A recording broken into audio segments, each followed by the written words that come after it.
You don't please.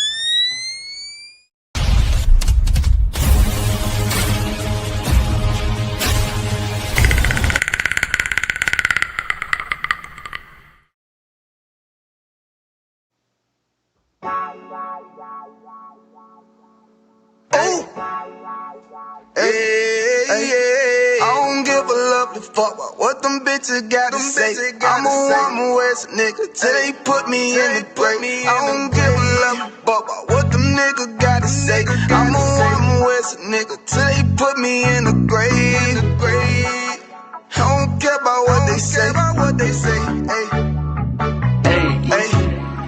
Fuck with my Akima, fuck with my sisters, then I got a problem, I'm never gon' miss you. I got 100 hanging out the AR, I got a 50 hanging out the pistol. He say it's corner, I'm just being realistic. I be on them corner posted with the realest. If it's a Sabbath, then we going fishing. I'm reeling them in, that's a God-given mission. I'm really on 10, but I'm stamped in the pistol. I get the order, be glad of this mission. Hebrew Academy graduate, nigga. Training, go through the baddest conditions. I fuck with none but the baddest of bitches. She righteous, submissive, she glad to be with me. Had that thing Putin like Vladimir, nigga. She know I'm a prophet, she glad to be listening. I ain't having that shit, tell her go make some business from scratch. She bitchin' a different breed of black men. We don't do the back bend. I remember back when I was really trapping, trying to get them racks in, selling dope to black men. But now I'm trying to make it straight, like never get up out my face. We standing up straight, can't fold us. Too heavy, the world won't hold us. Go get you some rank, I told you. Line up in these ranks, we soldier. You can take that to the bank, we focus on how many times must we remind you. One body, one way, some break off, but never take off as a flex. When the law with you ain't no up next, it's just us, nigga, that's that on that. All that weak shit, that ain't no threat. Say you won't beat, bitch, with that ain't no sweat. We with all that. The Lord called a nigga out the world, I responded and called back. Oh Lord, and everything that they stole from us, fuck that shit, we want all that. Them niggas snitching and they act like bitches. That's why we unaffiliated with them. They killing women and they fuck with sisters. That's why we unaffiliated with them. They telling lies, switching up the doctrine. That's why we unaffiliated with them. They ain't gon' ride until they die, so that's why we unaffiliated with them. Come on the command and general, your honor, we unaffiliated with them. Like they time they say they keep that shit 100, we unaffiliated with them. They telling lies, switching up the doctrine. That's why we unaffiliated with them. They ain't gon' ride until they die, so that's why we unaffiliated with them. That's why we unaffiliated with them. I cannot fuck around with fake niggas. We taking ground when we in your city. You better have the women, have the liquor. Keep that bitch on me, please don't but the system. Don't be a fool and be another victim. Say you a goon, you just another Christian. How you my brother, you ain't in here with me. We in the gutter, deep down in the trenches. We with them niggas locked up in the prison. Fucking Hispanic, Native American, Indian. We ain't just talking shit, but we living in it. We be everywhere, you can't miss it. And we be fresh as hell, take a picture. And we professional with the scripts. Play, we gon' scratch them, yeah, we some killers. These nigga trippin', they mind blown. Swear business, forgive me if I'm wrong. I don't get it pause when niggas say that they be looking for niggas to slide on. The slide that I know about is when I assemble the Glock with the slide for real. I get the order, you know that it's slaughter. See me and my niggas gon' die for kill. The bigger the better for kingdom of heaven. You niggas get wet up by me cause I'm fed up. I rep UPK. My niggas won't let up. Got choppers, got nines, AKs, Berettas. You say you don't like me, you say you won't fight with what me and my nigga like, bitch, it whatever. You say you don't like me, you say you won't fight with what me and my nigga like. My nigga like, them niggas snitching and they act like bitches. That's why we unaffiliated with them. They killing women and they fuck with sisters. That's why we unaffiliated with them. They telling lies, switching up the doctrine. That's why we unaffiliated with them. They ain't gon' ride until they die, so that's why we unaffiliated with them. Come on the command and general, your honor, we unaffiliated with them. Like they tongue and they say they keep that shit 100, we unaffiliated with them. They telling lies, switching up the doctrine. That's why we unaffiliated with them. They ain't gon' ride until they die, so that's why we unaffiliated with them. Yeah. See, they always ask us like, why y'all fuck with such a such? His spiritual father, who he called, who's a fucking child molester. Your father is a child molester, period. And he got in his feelings. He got mad, and he thought he was gonna punk Tazaryach. If you wanna cross the road, cross the fucking road.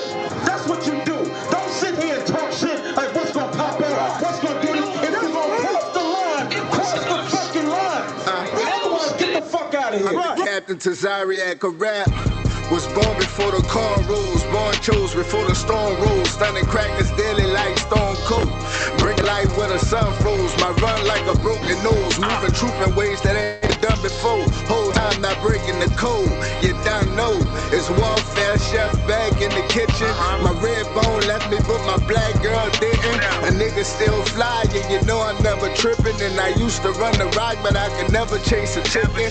But now I'm repentant and I gotta chase the mission. Cause we gon' take the kingdom, we ain't waiting for permission. The here. But these niggas never listen till they see the lake of fire, so I gotta take them fishing.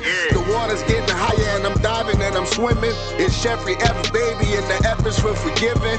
They call me the realest, so the rest of them pretending. Every time he need a ghost and every Michael need a Pippin. Every David got a Joab and Ruth got a Boaz. The chef, he got multiple, but they call that a whole pass. And I ain't fighting with him like I got him saying no mask. It's bigger than a wife, I need eat him by a toe tag.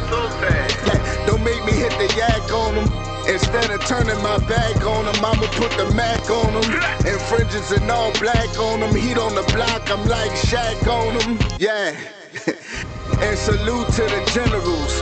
This shit's all about principles. But we the ones fighting they war. Imagine us not being in World War II. You know what they wouldn't have?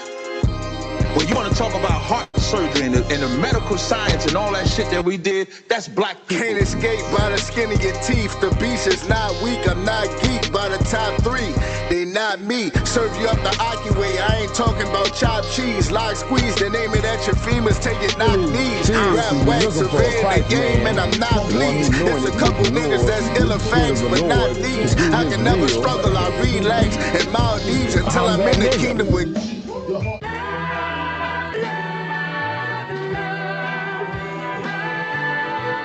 One West, 125th Street. Look, y'all put y'all faith in presidents like they got this country. Win the league and let y'all play, cause y'all gon' make them money. Let's see. Yes, I am. Can y'all hear me all right? Hello. Hello. Picked up a wicked echo. Wait, hold on. Let me check my that's got to settings. be you, Tazaryach. Yep. What about now? Is it better now? I turned my echo and Yep, that's better. okay, perfect. Nope, I still heard it. Wait, hold on. Let me check it. Let me check it somewhere else. Might be better now. Testing 1, 2, 3. Testing 1, 2, 3.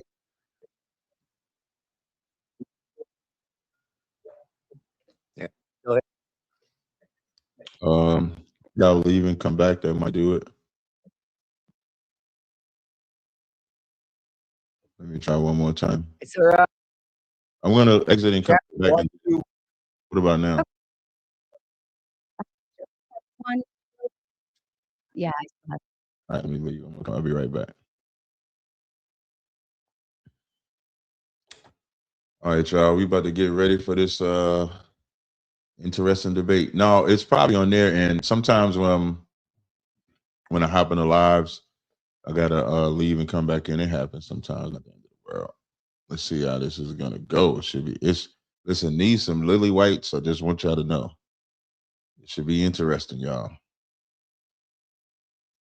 Let's see.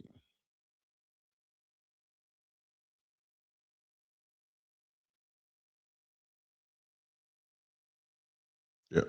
Okay. Let's see.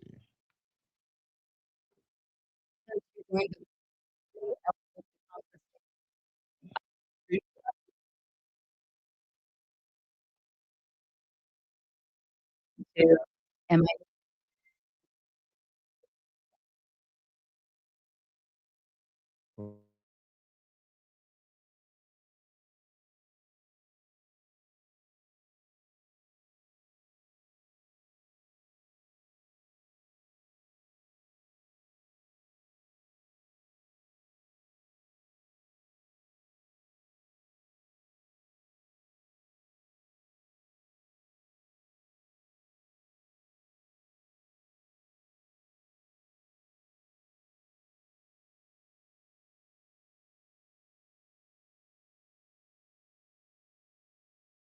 That was feedback. What? Yeah, I hear feedback. It's coming back again. Where is your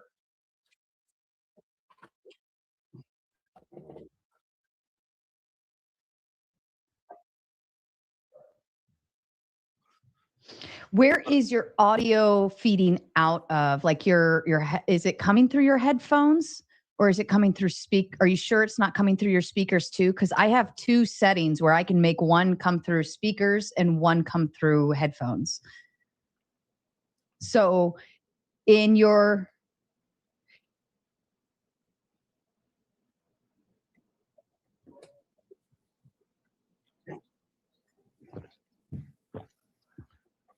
Okay. Check 1, 2. Am I hearing anything? Come back. I'm not getting anything. Anybody else? Let me get a little louder. A little louder. No, I'm not hearing Maybe have anything. Omar. He's got a deeper voice. You can test mine. I mean, Yeah, maybe that was it because Yeah. I thought y'all would have heard it by now, right? That could have been it. Yeah. The speaker. Yeah, I think it's good. I think it's it. Cap sounds good. Perfect. All right. Omar wanted to pop in and say hello. Omar, I'm going to tuck you backstage. You'll be up for a panel. I love you. And Captain Tazaryach, Ben is my official, unofficial co-host. He's here to help out for situations such as this. So if for any reason my Wi-Fi goes out or my kids have an emergency or something, he can step in and take over just the same as if I was here. He knows the drill and knows how I operate. Ben, say goodbye. Love you. All right. So here's the drill down. We're going to do just 1v1, you and I, of a little interview style. So basically, you're going to lay out your claim. White people are the devil. And then we're going to go through, like, I'll give you some time and some space to kind of elaborate on that. Okay. And then once you kind of throw a few concepts out, kind of like an opening statement for a debate. Think of it like that. Right. Yeah, I understand. Perfect. Yeah. So you'll do that, and then I'm going to dive in and ask more questions. My goal is to try to push different foundational pieces that will, in effect, like cause panelists to want to come and battle you. Exactly. Like they're going to want to come up here. Yeah. Right. That's what I expect. So I'm fine with all of that. Whatever you got to do. Perfect. By all means, you go ahead and do it. Perfect. I take no offense to this claim, by the way. I can tell you didn't have a problem with the title. So no, not at all. Not at all. I identify as tan now. Okay. I'm going to say that tonight too. It'd be good. But yeah, I take no offense to anything you say tonight. Don't feel like you have to hold back on my regards. It's not going to hurt my feelings. I've heard a lot of crazy in these parts. We're used to debate and very highly offensive claims. So what I'm going to do, we'll do the interview portion. And then of course, are you dual streaming, by the way? Yeah. I'm streaming on my side. Mm-hmm. Okay. Are you already live? Yeah.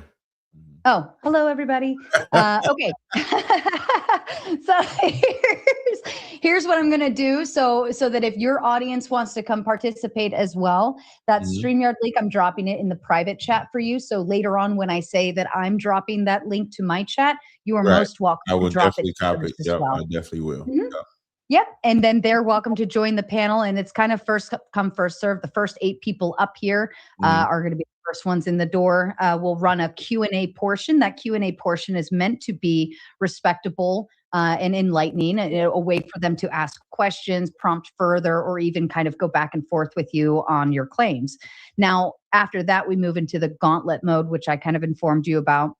Where it becomes open floor, open mic, and everybody can start kind of trying to chime in. We have a lot more fun. People can stay sometimes for up to 6 or 7 hours. We can go pretty late, but you are certainly not obligated to stay that late. You leave whenever you feel like, or whenever you're tired, or whenever you're ready to bash your head against the wall, whatever works for you. No problem. No problem. Perfect. All right. And it will get a little more blood sporty a little later as we move along, but it starts off very respectful and enlightening. All right. Okay. Are you ready to go, sir? Born. All right. Well, I'm excited. Have some fun tonight and good luck to you. I'm going to tuck you backstage. It's about a 2-minute opening. 30 seconds before the video is done, I'll put you back up on stage, and that's just your cue that the picture is going to drop. All right? No problem. All right. Here we go.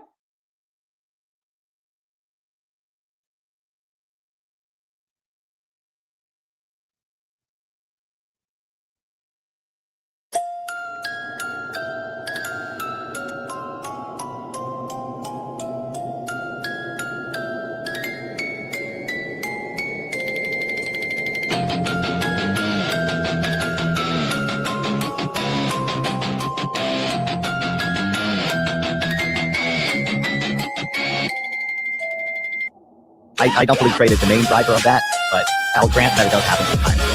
Who cares about bringing money? Okay, the whole idea of running like a business. I don't really think it's something that you should take. I don't know.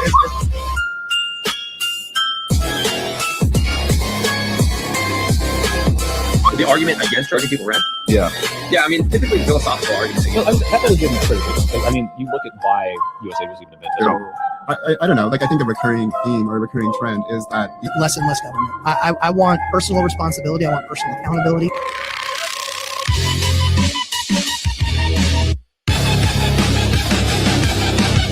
Say that I'm like left and liberal. I don't identify as like a communist or any of this stuff. Probably like a why would that be revelatory to know that water boils in? About people who are diplomats or ambassadors from other countries. Did I say that? Did I say that it was theoretically possible to include like it increase? Natural society is a society where it's survival of. You can. What you're describing, you can't do. It's first of all not what I'm talking about. Second of all, we can't.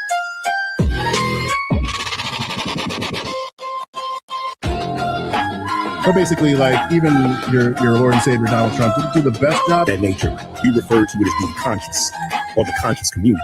So I think that gay marriage at the Constitution and the Supreme Court level actually. No, but my man just is in the village. And I find it very interesting that fellow believers are some other examples, but these are minor examples compared to the ones that I'm giving. So it's so constitutional they shouldn't do it. But now they're arguing about, well, if they do it, this video is a little blonde hair. Yeah, that's what your mom said last night too. Let's ignore USAID. That's obviously upsetting you, and I get that. Because no, it's not upsetting me. There's a reason I'm successful. There's a reason why I'm liked. This is exactly why Democrats.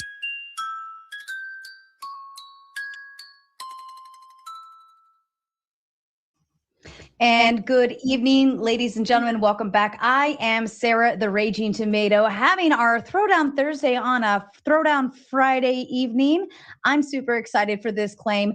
I've got with me Captain Tazaryach, who is also dual streaming on his end. So please be sure to go like, subscribe, and of course, send him all of your money. But his claim tonight is white people are the devil. Now, I identify as tan this evening and sun-kissed, so this does not apply to me. But Captain, lay out your claims. Tell me all about it. Tell them where they can find you or anything that we need to do. All right. I appreciate you having me on. I'm Captain Tazaryach of the Israelite School of Universal Practical Knowledge under Commander Jenny Hanna, who is the leader of my organization. We teach a lot. So we teach, what we try to teach is rectify the damage that white people, Arabs, and those of the ilk have done to Blacks, Latinos, and Native Indians in North, Central, and South America. So we teach who we are biblically as the children of Israel. And so that requires sometimes to speak unspoken truths, to uncover things that make people uneasy. Like Christ said, you shall know the truth and the truth shall make you free. He didn't say you would like it. So sometimes we have to delve in parts of history that, you know, is a little touchy for Black people and white people. And so we're not afraid of that. We're not afraid of facing that. And so that's how we, you know, approach every conversation. I myself, I do a lot of debates. That's primarily what I'm known for, but outside of teaching and counseling that I do, people outside of the Israelite world know me from doing various debates on different topics. One of those topics is the white man the devil? I actually want to applaud you for the way you titled it. Most people title like, the white man the devil? You made are white people the devil, because we look at white women as just as devilish, if not more, than the white man is. Oh yeah, that white woman, she diabolical. Hold up, maybe I'm offended. No, I'm kidding. Women are devilish. Women. Ooh, and, you know, interesting. Women get to hide behind their little lily white image that they present themselves. When you look at movies and TVs, even her being a whore is propagated. Like one of the best movies, what's that movie, Pretty Woman? Pretty Woman is Julia Roberts is a prostitute. She gets the rich and wealthy because rich, wealthy white men love prostitutes. I was watching this flashback. They were showing, I don't know how old you are, but they had this TV. Now, I'm not this old either. It's older than me. TV show with Dallas, and J.R. Ewing was like the star of Dallas. And I'm watching them, so I'm scrolling Instagram, and I watched this scene with J.R. Ewing walks in on his mistress with another man. And that doesn't stop him from telling her, hey, come with me, we're leaving. And they fighting over this woman. She's in the bed with another man, but we know we love hoes, and white women are like the original hoes. I would say they're the original ones. And then I'm writing that down. Yeah, the black women follow behind. Yeah, black women follow behind that, which we should not. Just like black men follow behind white men. So when you made the title "White People Are the Devil," I actually appreciated you making that title. So when we make the statement, I know it at the surface level, it shocks a lot of people. It's like, look at this name. They might say the N-word, they might call me a jig. Even when like Chud the Builder, right, is famous for walking around and calling black people the N-word and say you're chimping out. And chimping out is a weird phrase for white people to call black people, because when you look at the chimp, white people look more like the chimp than we do, because we don't have because we don't have flat lips. The chimp. Okay. Yeah, Okay. like Yeah. I'm tracking. Yeah, like the chimpanzee, because we, y'all got the flat lips and the flat, we got the more fuller features. So I always tripped out about that. So when we say the white man is the devil, it's not because he's white. That's just the identity that he gives himself. He ain't like we would like biblically, we would call them Edomites in the Bible, or you can say European, but the term white and black and those colloquial terms were American created terms. So when we say he's the devil, it's not from an emotional position. It's just that if you look at the history of humanity, I don't know nobody more devilish than him. There are other devils, like we could be devils. Arabs could be devils, Africa. But when you say the devil, the quintessential devil on the face of the planet is white people. That's what we believe. We're like the core of devilishness. Facts. Really? Author. All right. What made I want to start back up the top, but that one, let's start there. What makes it the core? Like why are white people like the very foundation of devilishness, for lack of because of how, like, the word devil means deceiver, right? So if we take, like, I think in the earth, the most famous person in the earth, we might argue, is Jesus Christ, right? I could say, yeah, I could agree with that. Right? Like his statues is all over the world. Whether you're a Christian or not, everybody believes in the man they call Jesus Christ. Right. Who made him white? I don't view him as white. No, do you view him as white? Who made him white? The image that you see, where he got the blonde hair or brown hair, he got brown or blue eyes, the toga robe on, like he's a Roman homosexual. Like, who made him? I'm sorry, that just killed me. I'm sorry.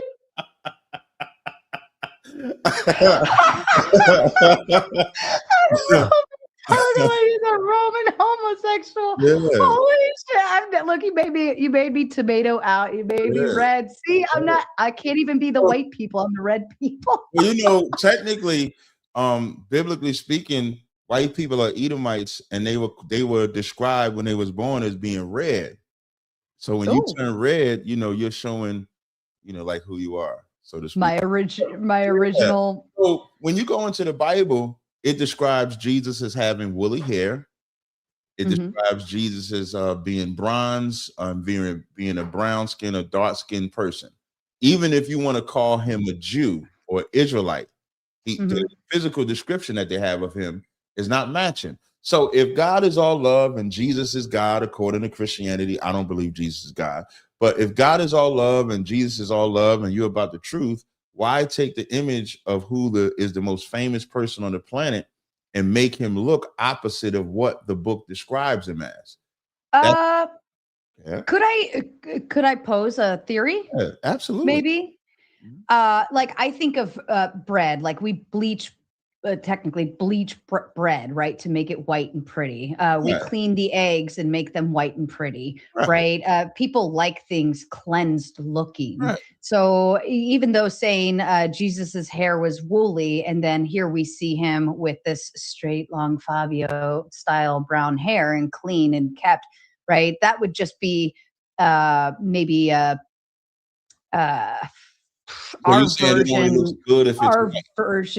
version of like a clean cut Jesus. Right. So I wouldn't view him as white. I never viewed him as being like a white dude. Well, you kind of proving my point for the devil. White people being the devil, because saying it only looks good if it's white. If it's brown, it got so like if I took my hair out, right? Because I have braids in my hair. So if I took my hair out, my hair would be woolly. It would be like an afro. And so you're saying Jesus can't look like that because the world is going to say we can't have nobody look like that. He has to be, and then his skin is bronze. So that the coloring that you're doing, hence the word devil, which means deceiver. That's what we're saying. So we're saying when you give the breakdown that they're making the bread white to make it look more presentable, they're making the egg white to make it look more presentable. What you're saying is Jesus has to look more presentable. So that's why we got to make him look white, even though that's not what he's described as in the Bible.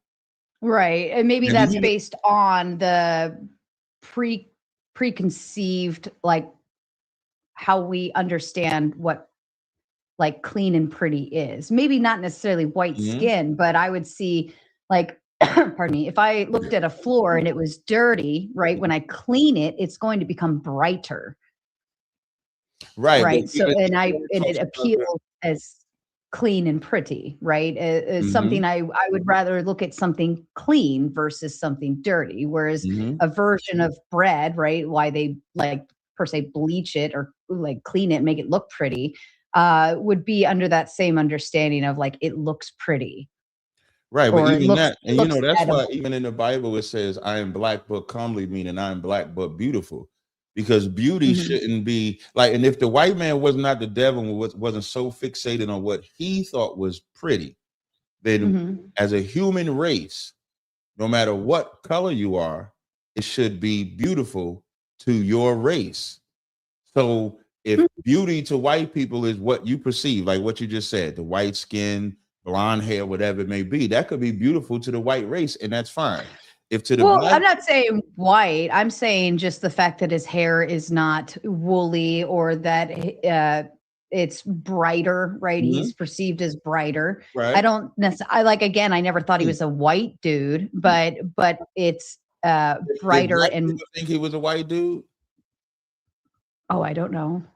Oh well, let me tell you. Yes, black people believe he was a white dude. And so if the word of God is supposed to be about the truth and you're presenting the greatest man and then you rely on him, that makes you a devil.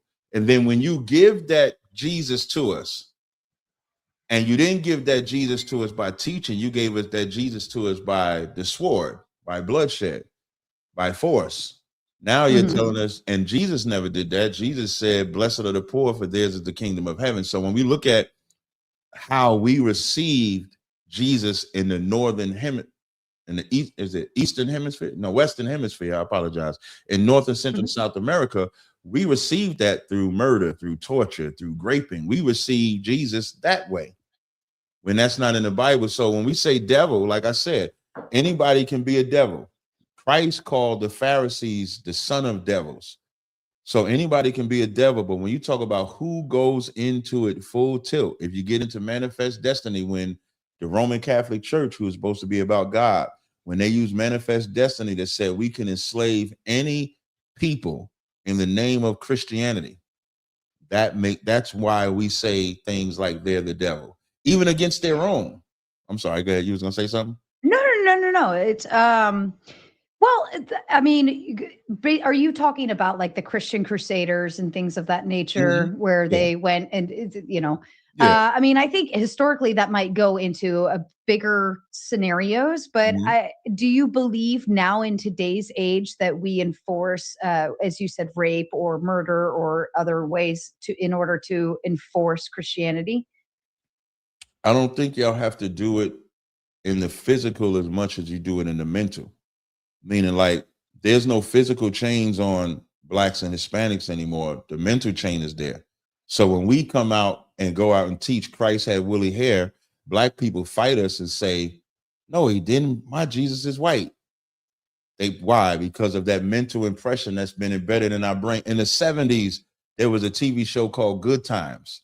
And there was an episode where the youngest son drew the picture of Jesus according to the Bible, and his mother fought him tooth and nail and said, my Jesus is white. So Christianity doesn't have to do as much damage mentally that way. Christianity does damage other ways, like child molestation and stuff like that. They do far more damage and things that way, which is also another devilish term. But as far as the image of Christ, they have embedded that in us in so much that they could just sit back and watch us argue over it. So now you have two black people arguing over the color of Christ or who Christ really was. Well, let me ask you this. What difference does it make if Jesus is or is not white, black, Hispanic, Arab, anything? Does it make a difference in the message of Christianity? You know what's crazy? You know what's interesting when you ask that question? It does not make a difference to black people, because there's nobody that loves black people more than white people. Black people fight in your wars, your military, they fight to vote, they go to build your system, they fight other black people for you. So it doesn't matter. Look at, like, more black people believe that Jesus is white and still follow Christianity than people like me. So that question really has to be reversed. It has to be, why does it matter to white people? Because black people didn't change the image. Black people, we didn't create the need to fight over the identity of Christ. White people did, because I'm going to tell you, white people would never serve a man that does not look like them. So that question really, and I'm not saying it like you, it's not a good question that you ask. And the reason why I'm phrasing it this way is because that question really has to be asked to the devil, which is the white man, because why would he want to change it? Because then it means it matters to him. I remember I was talking to this white guy and I reversed the question. I said, would you serve Jesus if he was black? And he stuttered. And then he tried to say, yes, he would, but you could tell that it wasn't an honest answer, because in reality and in truth, I can't fault y'all for wanting a God or belief system where the people look like you. Every coach, every race should have a God that looks like them. They should have a belief system that caters to them. My only fault is in 2026, when we can read the Bible and see where the color of Christ is this way, Jesus lived this way, the children of Israel are this way, why is my people still falling for it? That's where. Well, but I guess, does it change the message of God or Jesus, whether he's black, white, or of any sort of color? It changes the message. Yeah, because when we say you got to separate from the so-called white man, and when we say separate, we're not talking about quitting your job. We're not talking about going into some type of isolation, because all different races of people live in America. All different places of people work in America. But when they support their own. Black people don't support their own, because Christianity has made us believe that we can't have our own. When we tried to have our own, when you go into the cities that black people started establishing in the early 1900s, they were all burned down by white people. And so the only way we felt we can have a good city is if we let white people come into the city and then the white people take over it. So Christianity has totally destroyed us as a people, destroyed us as a race. And so when we come around, as the derogatory term they call us is Black Hebrew Israelites, but when we come around as Israelites to empower our people, we're simply saying, just give your loyalty to your own. Like the racist white manager that works with you, he hates your guts, but he still can work with you, make his money, and then still support his own. That's what we're saying for our people. But that's based off of Christian messaging? Oh, no, I'm sorry. That's the part I missed. So we're not Christians under any guise. Christianity does not believe in the Bible. Christianity goes to church on the wrong day. The Bible said God's Sabbath day was the seventh day. Christianity says Sunday. They say Joseph didn't have sex with Mary. They teach that Jesus is God. They teach you die and go to heaven and hell. None of that is in the Bible. So we don't believe in Christianity. So when we bring out the truth of Christ, it's not just like most people think that we just say Jesus is black, God is black, that's it. But it's more than that. It's more than it's about the color of Christ. It's about the God we serve. It's about the laws we're supposed to keep. It's about the way we're supposed to live and conduct ourselves. And Christians don't do that. Like Christians have Christmas. So on the same day that Jesus is born, you got Santa Claus. If you go into ancient belief systems, you have Nimrod and other deities that had their birthdays around the same day. So we look at Christianity as satanic. We don't look at Christianity as the word of God. Well, I mean, Christmas, in all fairness, is that's a more of that's a marketing commercialized type of holiday, right? We've commercialized it. I think what was it, Coca-Cola? I think that's where it kind of stems from, right? I don't think that that's the definition of the Christian holiday, though, right? That's just marketing and society, capitalism at its finest, But making long the before best the out of. marketing came, well, first, there's no record of Christ's birthday in the Bible.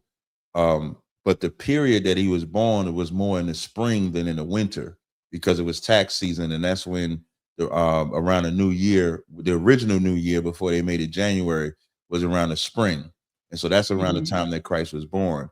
So long before I agree with everything you said about the commercialism, but long before the commercialism, Christians were celebrating that day, because what started happening is you start having all these people come, or pagans as they would say, would come together, and you control the people by their religion. So they just started mixing. The same thing they do with Christmas, they do with Easter. Easter in the Bible is Passover, but Easter is also Ishtar, which is the fertility goddess. So they would start mixing all the gods, so now people could celebrate their deity on that one day together. It's like Babylon. Like, that's why we call like America Babylon. Some people say the Roman Catholic Church is Babylon, because in Babylon, everybody could worship what they want to worship. So Christianity is that. Christianity celebrates Halloween. Halloween's now, they're going to make it angelic and say it's Hallows Eve, about angels. I don't think Christianity celebrates Halloween. I mean, again, that's just American society. When I grew up in the church, they celebrated Halloween in the sense of they let the kids come and wear the costumes and stuff like that. Right, but that's not a sacrament or ceremonial church thing. That's simply just the marketing and letting the kids do their thing, right? Just the same as schools having the little trick or treat, trunk or treat things. That's simply just making the best out of an experience for the kids. Here's the danger. The first commandment is, thou shalt have no other gods before me. So if they have another God before him, that is breaking the commandment. And even if they go, well, they say that's Old Testament. Christ said the first commandment is love thy God with all thy might, soul, and strength. So if you loving God with all thy might, soul, and strength, where is there time for this false God or for this pagan God? That's Christianity. So Christianity is the word of God. What is the pagan god in for Halloween? Like, what are they worshiping in terms of Halloween? Depending on which culture, I think the Celts, it's like Samhain or something like that. Samhain's Eve, where they, that's when you got Mystery Night, where the demons and shit like that come out. So I think depending on which culture, that's why I said I think the Catholic Church made it angelic, made it like Hallows Eve, as if it was like the what do they call them? I don't want to say bishops or the popes, that they would angelicize, like Saint Paul, how they would make the saints. So they would make it about that. So every culture would make it different for why they were celebrating Halloween, but they would all make it different. Right. But I mean, if you're talking about here in American tradition, because you were focusing on Western civilization, right? I mean, Halloween is just a night that we send our kids out around the neighborhood, collect a bunch of candy, dress up in goofy little costumes, and have some fun, right? Yeah. I don't view it as any type of like spiritual or God hailing of any sort. There's no, When you think about the trick or treat, am I going to get a trick or am I going to get a treat? When you go to the origin of the trick or treat, because the whole thing is Mystery Night is the mystery. That's when the demons come out. Even when you would send your kids trick or treating, my mother used to say, don't eat nothing till you come home, because they would put things in the candy. So the danger was, and the most diabolical part is you tell your kids not to talk to strangers except on Halloween. On Halloween, you're sending your kids door to door to strangers to get candy, to get a gift. So on that day, they can talk to strangers, but on other days, you can't talk to strangers. Well, I mean, yes and no, right? If you went to past days of that, like you typically would know your neighbors because you're more localized, right? We're not in today's age where we don't talk to our neighbors. But even at that, in today's world, parents will typically walk with their children, especially the younger ones, door to door, and it's more localized. And even now they make the trunk or treats where it's businesses, like you go to the mall for a little trunk or treat and you're receiving candy, and it's, you know, it's a business. It's meant to be a trusted form, right? But to me, a Halloween, especially in today's age, is just this fun night that the kids get to dress up and collect candy. Some people don't even do it. Will God say that it's okay? In the way it's celebrated today, yeah, absolutely. Because it's just a fun little night where the kids get to dress up and be goofy and get a bunch why of do they candy. got to do it on a night that is tied to pagan worship? Why can't they say on September 3rd, we're going to do it on our own? Well, I mean, you have to have, like, that's just the acknowledged date that we do it on, That's right? the acknowledged pagan date. Right. But are we celebrating paganism? Are we are we doing ceremonial paganism of some sort, as that collecting candy and saying trick or treat? Yeah. That's all pagan roots. All of that. Roots, you could say roots maybe, but I wouldn't say sending my kid up to my neighbor's door and saying trick or treat with a Power Ranger costume on or something. How is that paganism? Because we're not like hailing. And see, that's how they trick you.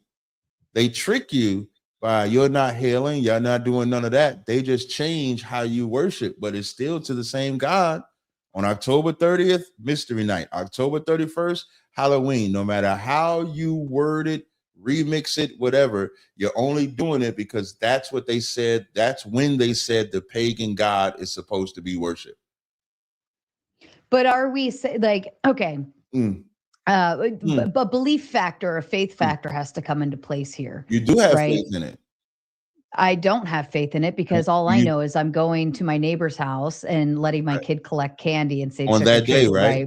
Because that's the marketed and solicited, commercialized version. You're doing it. Yeah, it's going to be on that day, but you believe in it on that day. Do we believe? I wouldn't even know about what the God's name is or who they are or anything about this pagan tradition or whatever. I just know that on October 31st, we dress up, we have fun, and we get candy. You know what the Bible we buy a lot of candy too. The Bible we exchange candy. I'll say that because I'm buying candy, they're buying candy, and we're just exchanging candy at that rate. And you know what they expect from people like you, people like me, people like others? They play on, there's a term called ignorance is bliss. And so you being ignorant to the root of it, and when I'm saying you now, that's why I say all of us, because we were all ignorant at some point to this, right?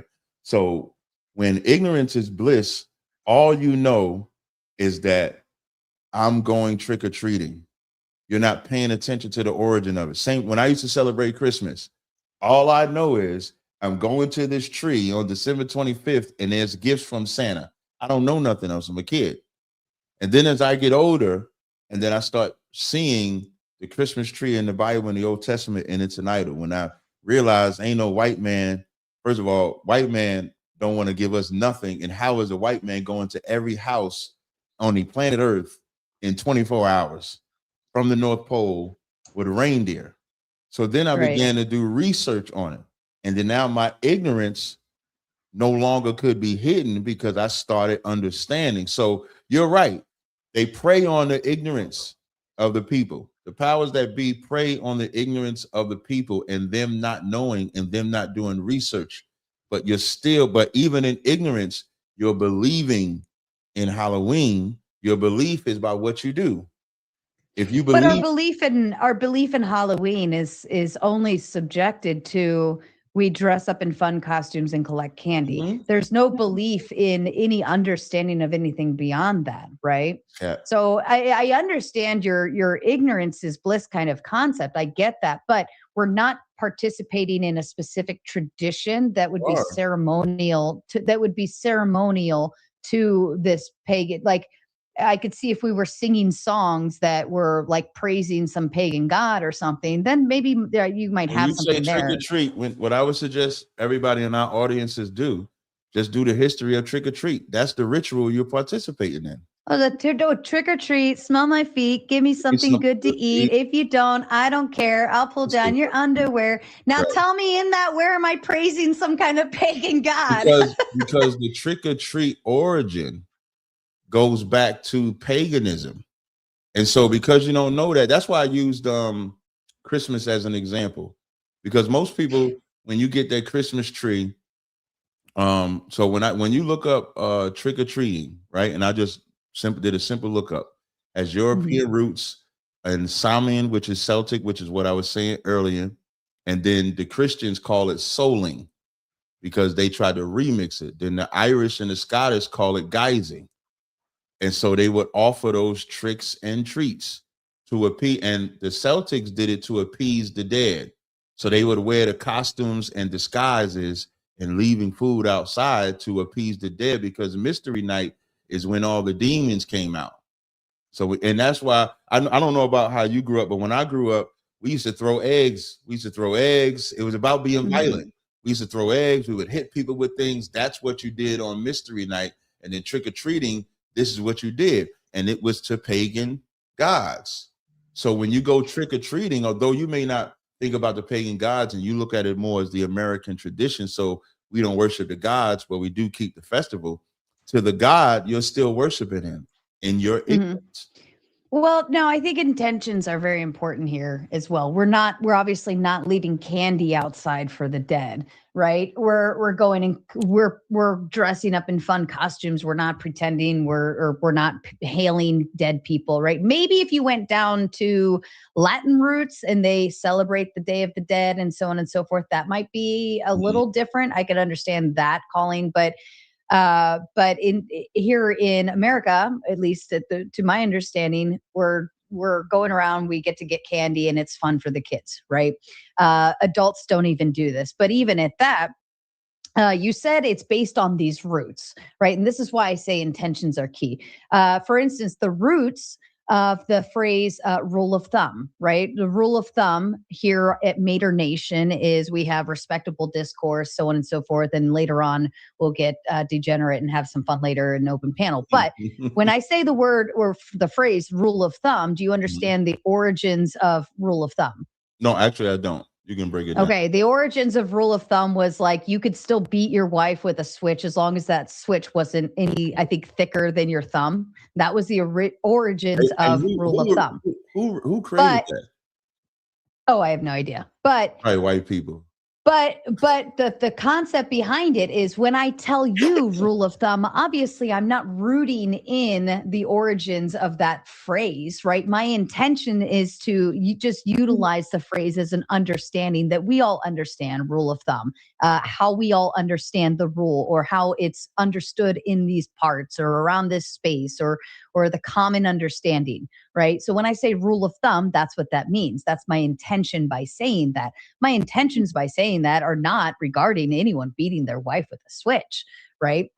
That's not where that may be the roots of that phrase, but it's not what I'm using it for. That's not the intentions. So although Halloween may be rooted in some type of crazy pagan shit, that doesn't mean that the intentions of my kid going and collecting candy is not rooted or it's not intended with those roots, right? We simply turned something that came from that into something more fun, and we still celebrate something fun with the kids, and they get candy, and then they all get cavities and they get belly aches, and then we send them back to school the next day to their teachers all hyped up on sugar. So in the Bible, it warns you about following the traditions of men. Like in Deuteronomy 13, it says, if thy brother, son or mother entice thee, saying, let us go after other gods, you shall not go after them. Christ even said, I came not to bring peace, but a sword. This is Colossians 2:8. It says, beware lest any man spoil you through philosophy and vain deceit after the tradition of men, after the removed rudiments of the world, and not after Christ. So as we began this conversation about Christians are not supposed to go after the traditions of men that go against God. And so even though that tradition today, you might try to water it down, that tradition still goes against God, because if the first commandment, thou shalt have no other gods before me, and you're creating gods before him, then Christianity does not follow God. They choosing men instead of God.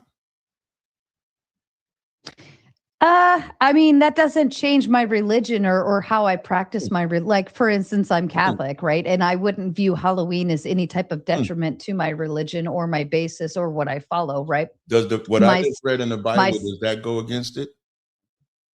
What do you mean? What I just read in the Bible, it said, beware lest any man spoil you through philosophy and vain deceit, after the tradition of men and the rudiments of the world, and not after Christ. Christmas, Easter, Halloween are all traditions of men. So should you follow that, or should you follow God? Well, the traditions of men, right? I still don't think that takes away from my traditions in Catholic ceremony or Catholic understanding or my belief system. I'm not asking. It doesn't impede. What I'm saying is, I'm not following Halloween as if it's some type of religious philosophy. I'm not following Christmas as if it's a religious philosophy. Christmas is just a mere, again, marketed celebration that we commercialized in order for capitalism to be at its finest. Same with Easter, same with Halloween. They sell candy at Halloween. They sell turkeys and cranberry sauce for Thanksgiving. They sell all sorts of toys and stupid shit you don't need for Christmas. They sell more candy, chocolates, and flowers for February. And then we turn around to St. Patty's Day. They sell all sorts of liquor. Then we turn into Easter in April, where they sell all sorts of more candy, toys, and of course, all the eggs you could ask for, and color dye. It keeps going. Every month they have some new capitalistic approach and marketing appeal. I wouldn't root that in religious philosophy or anything that impedes on religious philosophy or my belief system. If you believe, right, if you're going to tell me that you believe a marketing ploy to make people buy more shit is like following the traditions of men that impedes on your religion, I'd say you're a fool for saying that would be superior to your religious foundations. So here's where I show an example of why we say white people are the devil, because you have now switched it from being pagan to a marketing. That's been my claim the whole time. I'm not saying that it's not, but you're doing that to undertone. If we're just talking about what you celebrate as yourself or what Americans celebrate as themselves, then marketing works. But if we're talking about Christians who are supposed to, because that's where we started. We're talking about Christians who are supposed to obey God, keep the commandments of God, claim they love God. They cannot, whether it's marketing, whether it's pagan, no matter what it is, if it's about the worship of another God in any capacity, you cannot do it. So this is why we say Christians are satanic, because they will call it marketing. They will call it that's old. They'll try to make whatever excuse to just serve another God instead of serving the Most High. So because I didn't ask you how you felt, I said if the Bible says to not beware of vain philosophy and deceit and the traditions of men, and I asked you, that tradition of men, does it go against what I just read in the Bible? And no. It does. Let me ask you this. The poster behind you, is that an idolization of something else?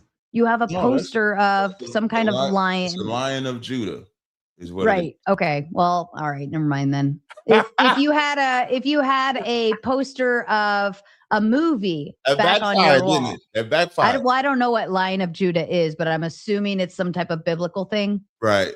Okay. Because Christ is called the Lion of Judah. All right. What's on your shirt? Gator bait. What is that?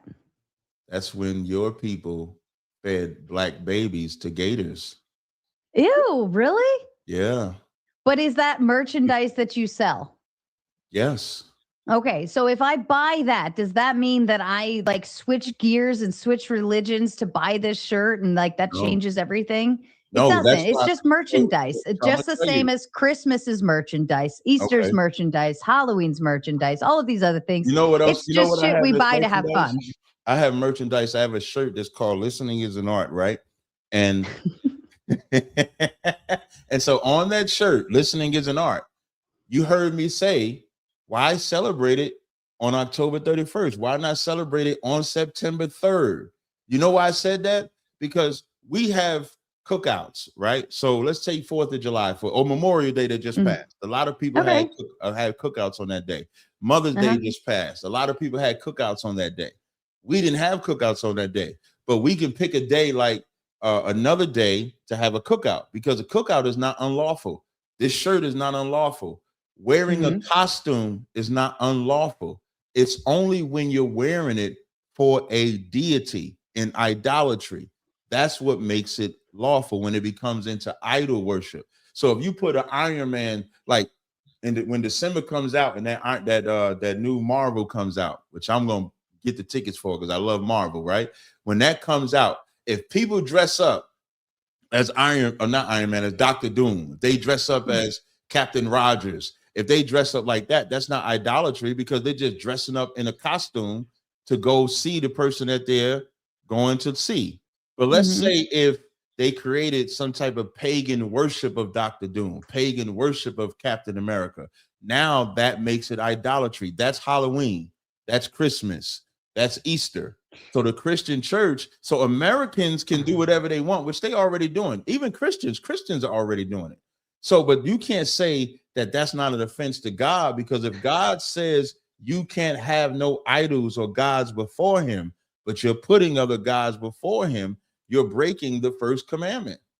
I don't think my kid dressing up as a dinosaur is some kind of crazy idolatry or of any sort. And I don't think he doesn't even know what these roots. Right? Do you celebrate Christmas? Yeah. Yeah. I mean, yeah. You teach your kid about, we get gifts. Your kid believes in Santa? Yeah, we're almost over that hill of belief. He's at the part of he's at that part of disbelief. So yeah. So the lie can't stand anymore. So you know what we did as parents? We taught our kids the lie. Yeah, I agree with you, but that's a whole nother like topic. I wouldn't say that would be I wouldn't say that taps into like the pagan thing or so whatever it is. Well, it taps into the pagan. I wasn't really talking so much the pagan thing about that, because I think Christmas is clearly pagan. That's definite. We can read that tree in the Old Testament. That is an idol, that Christmas tree. What I was mainly focusing on, how we lie to our kids. We teach our kids to lie. We teach our kids to lie by teaching them Santa is bringing them gifts. We teach our kids to lie about the Easter bunny. We teach our kids to lie about a tooth fairy. So we actually breed lying generationally. And then we tell our kids to tell the truth. They can really cut us and say, well, why are you going to tell me the truth when you've been lying to me my whole life? I know that when I've seen my mother and father putting my bike together and I'm thinking Santa Claus bringing my bike, it blew my mind, because I believed in Santa. As a young Show me kid, on the doll where it hurt you. It didn't. I was only I think I was like 10 or 11 back then. This is why you're so mad at Christmas.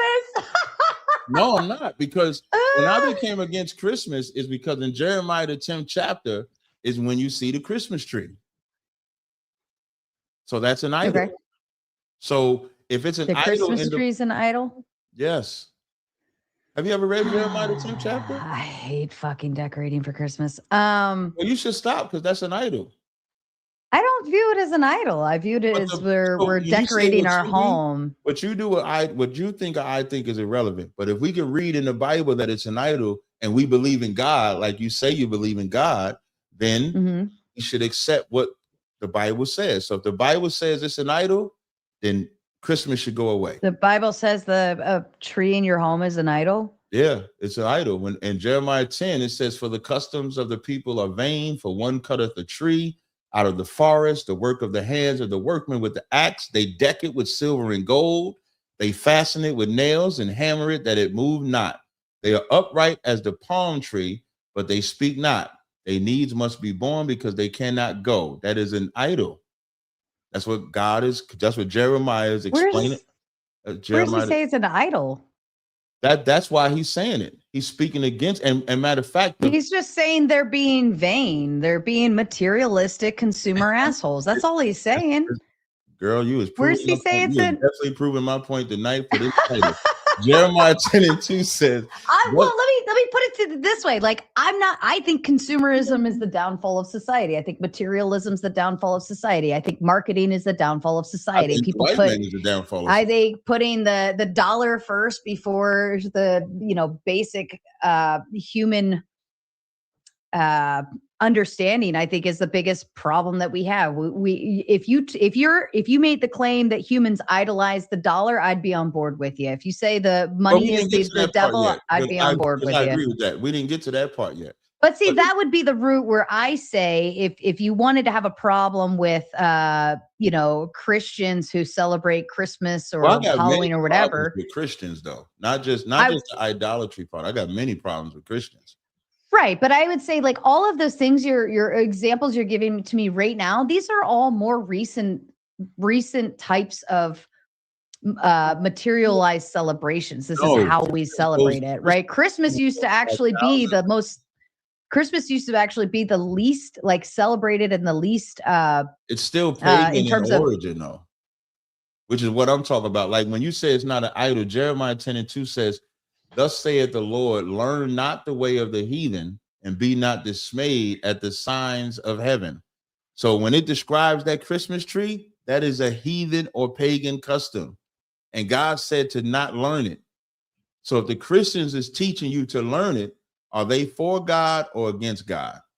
I wouldn't say that Christians are teaching that. I would say your marketing and commercialized people are telling you. The church don't teach Christmas? To go get a Christmas tree decorated and believe in Santa Claus? No. There's a Christmas tree in every church. Poinsettias. Come on. I know poinsettias. I don't think I've ever seen a Christmas tree. Tell the truth. Maybe in like, I'm Catholic, right? Like they're very traditional in terms of what they do. I remember poinsettias. You still a Catholic in 2026? Yes. My father's Catholic. I follow my father. You know, they just paid almost $1 billion to victims of child molesters. Well, isn't that a good thing that was rectified? Wow. Y'all wonder why we say the white woman and man is the devil. You heard what she said? She said, I'm saying it's bad, therefore that they rectified it. That's a good thing that why is that a bad thing? Because why would you still want to be associated with child molesters? I'm not associated with those people specifically. Catholic. Does that change my belief in the Bible or my understanding or my sacraments that I've taken to uphold? No, it doesn't change anything. Now, I think it's shitty behavior and I don't like that. I don't want to associate with those people specifically. Right. That doesn't change my understanding of the church. Catholic. Yeah, my father is Catholic. I follow my father and I take my father's guidance on that. And I'm very comfortable with that. Right. Well, this is why when with the subject, white people are the devil, when you go to the Roman Catholic Church, those white people are devilish because even though they pay them, they don't fire the popes. They just transfer them. They transfer them somewhere else to molest again. You know what's funny is I actually you say that, and the fact that they got money to pay the victims is diabolical. You know, even Tim Tebow said. You know what Tim Tebow said about white fathers? He said the most dangerous place for children is white fathers because of how much they molest their kids. So I guess nobody should have a father then, huh? We should just disassociate with all fathers. Or completely. That's based on your logic. You said I'm Catholic. You said I'm Catholic, and how can you possibly be associated with the Catholic Church because of all the things that they've just done, or whatever, so on and so forth? Then, based on that, if all fathers or most fathers, the majority of fathers are all bad, we should just disassociate fathers altogether. Then, no, maybe we should tell fathers, stop touching her, stop touching him. Maybe we should do that. Maybe somebody should go into them white homes and tell them, your daughter is not your girl, your son is not your girl. Maybe they. Well, I mean, we have laws in place that we morally understand that is bad, you right? think white people obey laws? Oh, dear Jesus. Are we going to get into, okay. All right, but I wanted to actually point out. I wanted to actually point something out because I did my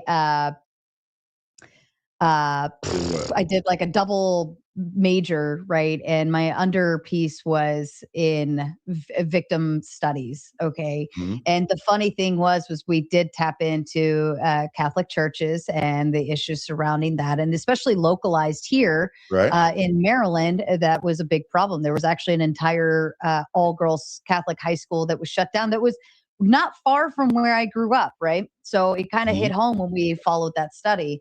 But the best part was when we discussed the idea that the Jewish religion actually has more issues with teenage girls, the leaders with teenage girls, but because it's brushed under the rug a lot more often and they are much more quiet, they actually believe that there's more sexual harassment and other issues in the Jewish community than they would be in the Catholic community. So, and I'm not saying like, oh, look, like they're doing worse over there, you should look over here. But what I'm saying is people are shitty all around. You could go to a school, you could go to a church, you could go to anywhere where adults have access to children, right? That's a potential risk anywhere you go. So if we just chose to disassociate with anything that could potentially be harmful, well, enjoy your bubble in your home and being a recluse and never talking to anyone. Yeah, I enjoy my bubble right now. But you know what the Jewish community and the Roman Catholic community have in common? They're both white. I think doesn't Jewish have like a separate ethnicity understanding or something like that? Jewish, you know, they the devil too. Jewish people just converted to being Jewish around the 5th or 6th century. They come from Germany, Russia, and Poland, just like their European brothers. They're not from the Middle East either. And what you said about them molesting, up there, Annie, they got a whole, they're another set of people that's supposed to be about God, but in Tel Aviv, they have a gay month. They have a practice where how can I say this the cleanest way for YouTube? They have a practice where when a son is born on the 8th day, they circumcise by putting their mouth on their private part. Oh, I heard this. That's right. Mr. Balderson, I know you're listening back there. I know he actually informed me of this, and I thought that was the sickest shit I've ever heard in my life. And you know how we found out? Because they was giving them young kids herpes. That's how we found out. And they're all white. That is shitty behavior, right? Can you say that every... But y'all don't correct that shitty behavior. Donald Trump endorsed a white preacher, and that white preacher went to jail for child molestation. Donald Trump set free all of the people that did the January 6th protests. The majority of them are going to jail for child molestation. Well, so they were they happened to be J6 activists. Okay, they got put in jail for J6, and they got pardoned. Do you support the J6? I want to understand your claim first. Okay, no problem. So they went to jail for J6 activities, correct? Correct. And then Trump came and pardoned them for J6 activities, correct? And then after they were pardoned, then they went to jail. Not all of them, some of them. Like a lot of them that were found. Some of them that Donald Trump exonerated ended up going to jail for PDF behavior.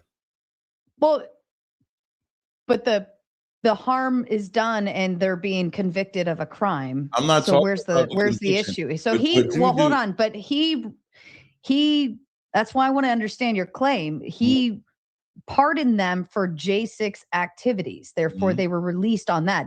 Was he aware of any other PDF concerns or issues to do with them? Did they have charges on them for PDF stuff? Trump aware? You see, he going to war with Iran. He's aware. That's why he going to war over them Epstein files. Trump is aware. I want to focus on the one claim you're making. With those people that he pardoned that were J6 activists, was he aware? Were they already charged and convicted? I'm not speaking about him being aware of their behavior. No, I'm not speaking on. I'm speaking on how diabolical the white man is with his pedophilia disease. Like that's a disease that he has. So I'm showing how the Roman Catholics can't help themselves. Jewish people can't help themselves. Tim Tebow said the most dangerous place for children is white fathers. And he's a white man. He's a white father. And I'm just pointing out, when we say the white people are the devil, most people think we're speaking just from what's happened to us. But he don't care about nothing except his own lustful pleasures. If it's a girl, if it's a boy, if it's a drug, if it's himself, if it's war, if it's enslavement, if it's anything. When they enslave black people, wait, before I ask you that, there was a question that I asked you, and you said you didn't want to pivot. Was that about, did you support the J6? Well, because then you were kind of going a little further, but Right. I don't think it even matters in this instance, because your claim is that he said he set free people who were the PDF, right? Right. He set free people that became pedophiles. But why is that on him, right? If I just said J6ers, that's not fair. And then he released them for J6, then but what I'm saying is the logic doesn't follow. You can't just say, oh, well, they were later charged with PDF shit, right? That's Trump's fault. That's bad. He let them free. Like, but if he doesn't know, why would we? How could that be his fault? But this is why I say listening is an art, because I didn't fault him for knowing. I didn't say that he knew. I said, I'm not saying that you said knew. Trump freed, in the beginning of that, you said Trump freed a bunch of people that were PDFers. Right, but I never said that Trump knew that they was pedophiles. Hold up. Wait, hold on. Wait, because I gotta repeat. Because you didn't listen the first time, so I got to repeat it the second time. You said Trump freed a bunch of PDFers. I did. But that's not the actual case. The case is he freed J6ers based on J6 activity, but then later on they were charged and I'm assuming convicted for PDF shit. You can't put, if I go to jail for robbing a bank and then I'm found not guilty, and then later on I'm charged again with a PDF shit, you can't go back to that judge and that lawyer and all of those things on the first bank robbing and be like, you let her go and she's a PDFer because she did this later. You can't pair the two together and say one is like, you can't pair the two together. Your claim was Trump freed PDFers. All the J6ers he freed, some of them were PDFers. And that's why that's why I asked the timeline of that, because that's very important. If he knew they were PDFers and pardoned them, then I could say, okay, you have a case there. But if they J6 activities, got jailed for J6 activities, got pardoned for J6 activities, and then later on, after they were freed, later went and committed PDF crimes, well, that's a whole nother ballgame. This is why I say listening is an art. When you first asked me, was I saying that Trump knew? My first response was, I said, okay, I get what you're saying. I'm not saying Trump knew what they were. That wasn't the point. Trump was just the person that exonerated them. It could have been anybody that exonerated them. That was not the point. We was talking about white men being pedophiles, and I was highlighting different sets outside of the Roman Catholic Church. So I said the J6, majority of them got arrested after Donald Trump freed them. You pivoted to make it be like, am I saying Trump knew? I never said Trump knew or didn't knew. The only thing that I said that might have made you think that I said Trump knew, because I was making a jest at the Epstein files, because Trump is a pedophile too. So pedophiles know pedophiles, which is a jest. No, I stopped you before you could get into the Epstein. The point was, you said Trump freed. You said Trump freed a bunch of PDFers. I did say Trump freed them. I didn't say Trump knew they were pedophiles. My point was pointing out that in every faction of American white men, they're pedophiles, whether in the church, out the church, Jewish or non-Jewish. They are pedophiles. That's why I said I named Tim Tebow, Roman Catholic Church. You brought up the Jewish man, put him in there, and then the J6. All of them pedophiles. Your Tim Tebow claim was that Tim Tebow just simply claimed that all white fathers are dangerous. All. No, he didn't. See, you be spinning. A more majority. Are you a news reporter? Are you a news reporter? Because you know how to spin. Because you're trying to spin now. I didn't say. Okay, what did Tim Tebow say? Right, I didn't say Tim Tebow said all.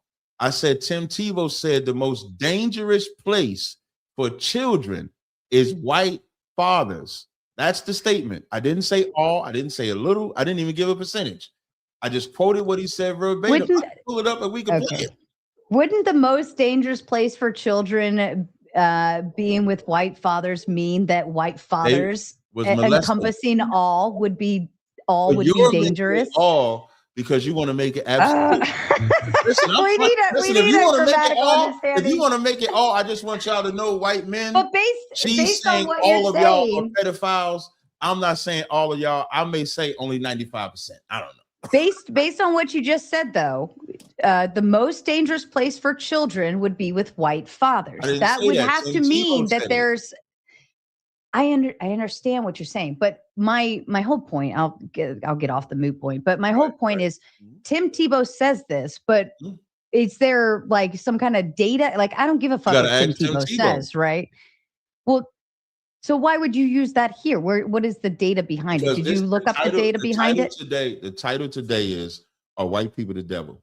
So my goal is to point out different, whether it's old history, new history, current events, old events, to show the devilishness of the so-called white man. So me bringing up Tim Tebow is a talking point. No different than you bringing up Jewish people and what they do to girls is a talking point.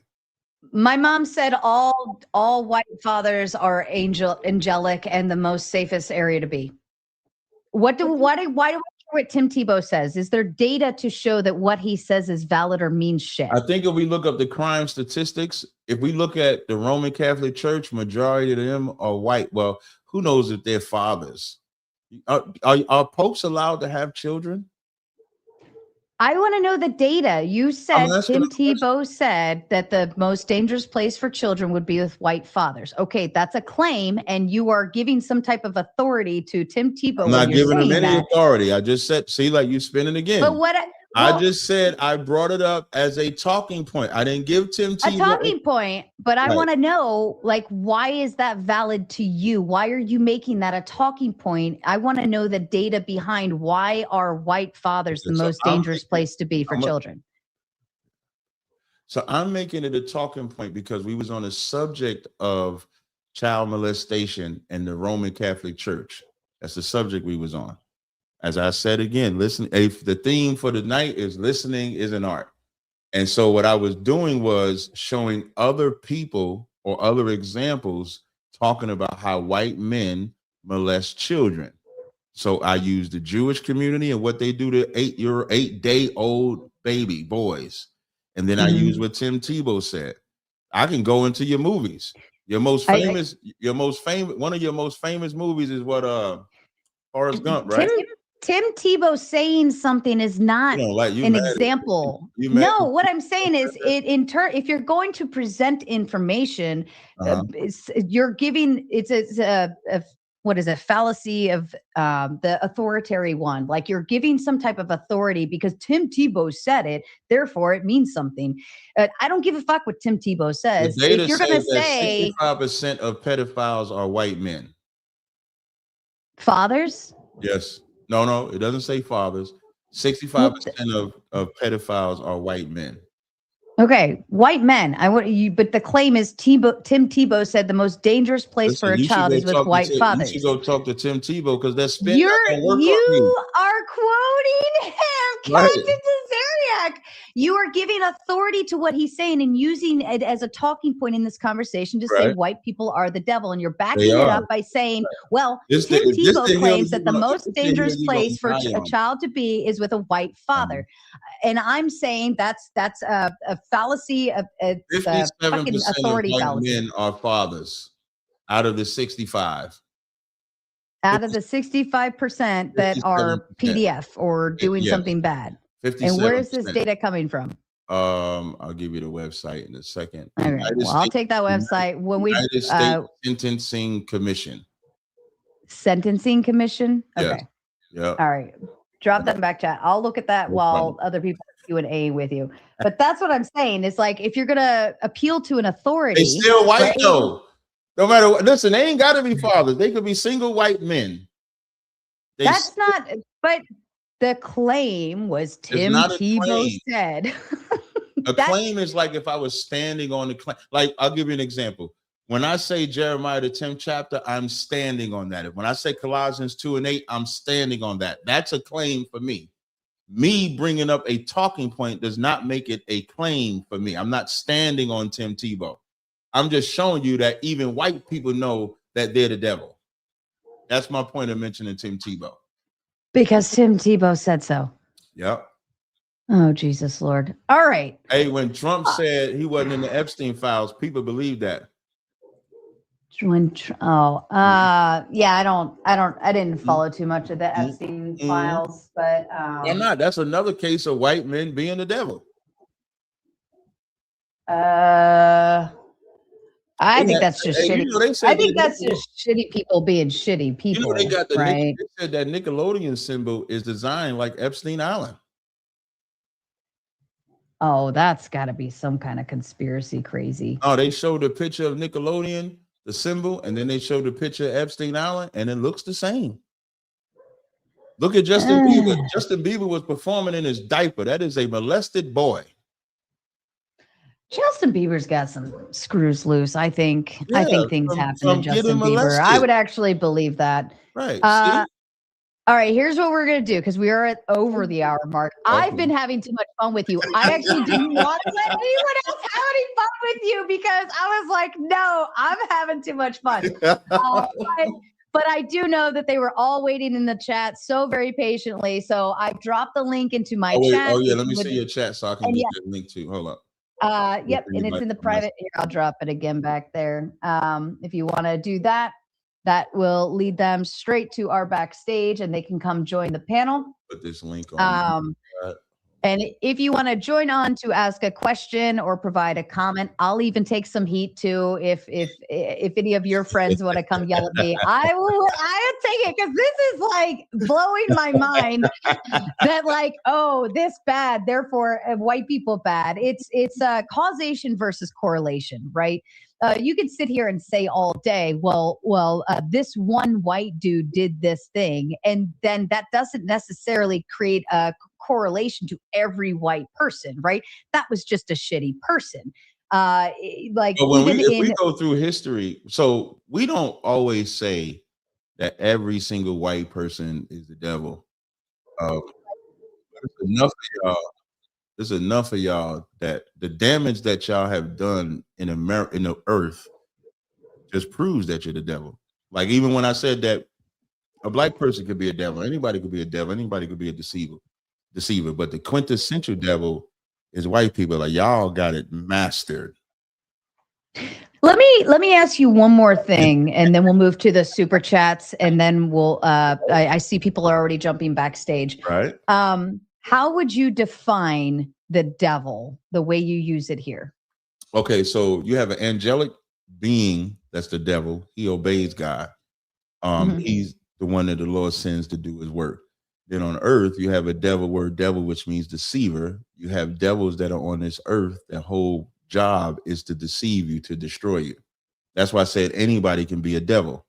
So the greatest destroyer and greatest deceiver is the white man. So how I rank them is white people first, Arabs second, Africans third, Chinese people fourth. That's how I rate devils in the world. And then blacks, Latinos, and Native Indians, we come in last. We're good at deceiving each other. We're not good at deceiving other nations. The white man is the best at deceiving the entire planet Earth. That's how we describe it. So we're just good at shit. You're good at demonicism. You replace Jesus. Donald Trump think he's Homelander. I don't know if you ever watched The Boys, the TV show. Yeah. That one I could probably be on board with. Be like, hey, that kind of makes sense. I'm not too opposed to that one. We could Right. totally do a debate, and I would team up with you on that one. All right, in the dono realm, we've got Tootie Bug gifting out 5 Raging Tomato memberships. Thank you so much, Tootie. We love you, darling. And thank you for giving the gift that keeps on giving. Iotin asks the question, how is the Roman Catholic Church responsible for manifest destiny exactly? That was a 19th century American thing, if I'm not horribly mistaken. Question to you. Gotcha. You're definitely horribly mistaken. If anybody was to just look up manifest destiny or doctrine of discovery, is where manifest destiny comes from. So doctrine of discovery in 1455, Romanus Pontifex, and then again in 1493, Inter Caetera, the Pope claiming dominion over the entire world, issued statements which gave European rulers the sanction to colonize all of the non-Christian world, speaking as God's representatives on the earth. The bulls gave Columbus, Cortez, Pizarro, Cook, Hudson, and the rest both legal and moral license to do whatever they wanted to the people in the lands they encountered, including dispossession, enslavement, and murder. And the manifest destiny is where they just believed that they was doing this in the name of their God. So the start of it is doctrine of discovery, 1455. Anybody can look it up. So when Columbus came over to North America and saw the Native Indians, even though he called them the most peaceable people that he's ever saw, he still said they must be enslaved. To answer the question. Okay, I'll leave that for anyone who's joining the panel. If anyone else has a better understanding of that and want to dispute it or agree or bring it up, I'll leave it to you guys. It's out of my wheelhouse. Iotin says, "Who is tricking us? Names, guy. Give us the names. Who's tricking us?" Well, I just gave you 4 names in the doctrine of discovery, named Columbus, Cortez, Pizarro, Cook, and Hudson. When they came over here on the slave ships, they had a slave ship named Jesus. When they came over here with their white Jesus, that's a name. And from those names, the men that would come after them would say that. Abraham Lincoln, another name. People like to say that the Civil War was over freeing the slaves, when Abraham Lincoln said, I'm not doing this to free the slaves. If I can solve this without freeing the slaves, that's names. In 2026, the Democrats make the Republicans the enemy. When, if you actually do the history, the Republicans was founded to fight against the Democrats because they are the ones that wanted slavery. The Republicans are the ones that was formed to stop slavery. Now you have names. So your Barack Obamas, your Hillary Clintons. Hillary Clinton's called black people super predators. So if you want some names, I can give you names. That's fair. I think she was just referring to the trick or treat, but oh shit. Shit. I forgot about the trick or treat conversation. I forgot about that. I'm sorry. I forgot all about that. Rolling. I was gonna let it roll. You should have stopped me, man. I would have No. No, it's still informative, and it helps to establish more of your foundation. So I was gonna let you go. Thank you, Plumpy, for the other gifted Raging Tomato membership. Also, ZXQ says, if God-fearing is Christian, are white-fearers white supremacists? If God-fearing is Christian, is what? Are white-fearers white? Wait. I don't know what if God-fearing, so by being Christian, you fear God, right? That's part of Christianity, right? Mm-hmm. Based on what they're saying, are white-fearers? Yeah, see, you confused too, because white-fearers is people that's afraid of white people. Yeah, so how do they? Yeah, tell them to spend another $5 again, man. I like the way you think. Yeah. Darth Thorin says, keep it right. Keep it. Oh my God. Yeah. All right. No, you should have left it up. You should have left it up. It says, 1 Corinthians 10:31, whether you eat or drink or whatever you do all to the glory of God. So Halloween or whatever else is not inherently against God or idolatry. That's a lie. In that same chapter, if you go up to verse 21, Paul says, ye cannot drink the cup of the Lord and the cup of the devils. You cannot be partakers of the Lord's table and of the devil's table. Halloween, Christmas, and Easter is the devil's table. You cut yourself bad, but you done sent $20 already. So send them more I love money. Iotin. Nah, she's a proud supporter and Mater here at Mater Nation. That dumbass scripture in there. That was dumb. I love Iotin. Kraut, who is backstage waiting to join as well, says, I can't wait to show how hypocritical this dude is. Sarah, nice to see the debate up as usual. The Holy Trinity rocks regardless of what Jesus looked like. Any thoughts to that? Yeah, it's going to be interesting. I'm going to beat the shit out of him when he get up here. He start talking about that Trinity. That's what I got to say about that. All right. Yeah, because you are anti-Trinitarian, right? Fact. Right. The Bible okay. is anti-Trinitarian. Ooh, because don't worry. Listen, when they get up here, it's gonna get spicy. It's gonna be something. Yeah. Fair enough.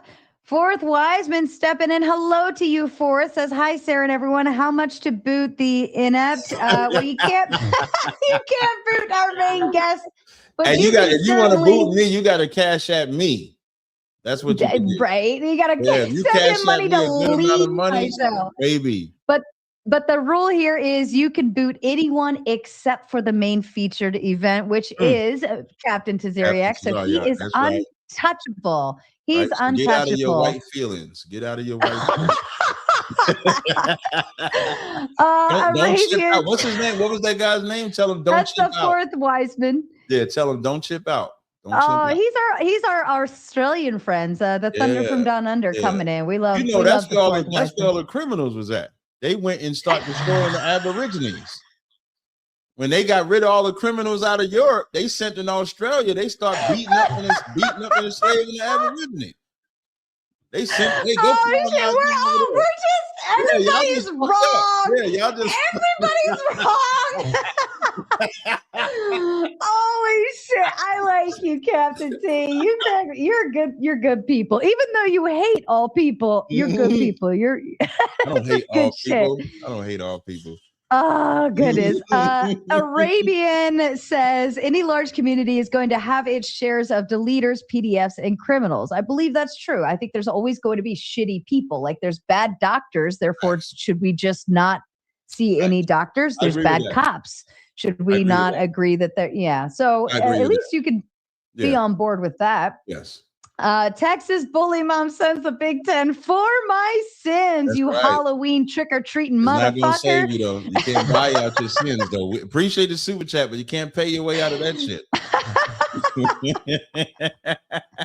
Oh no, Fourth Wiseman says Captain Tazaryach is in the Epstein files. This is why he dislikes the whole saga. Are you in the Epstein files? Hell no. I don't think is it any black people in the Epstein files? Oh, I have no idea.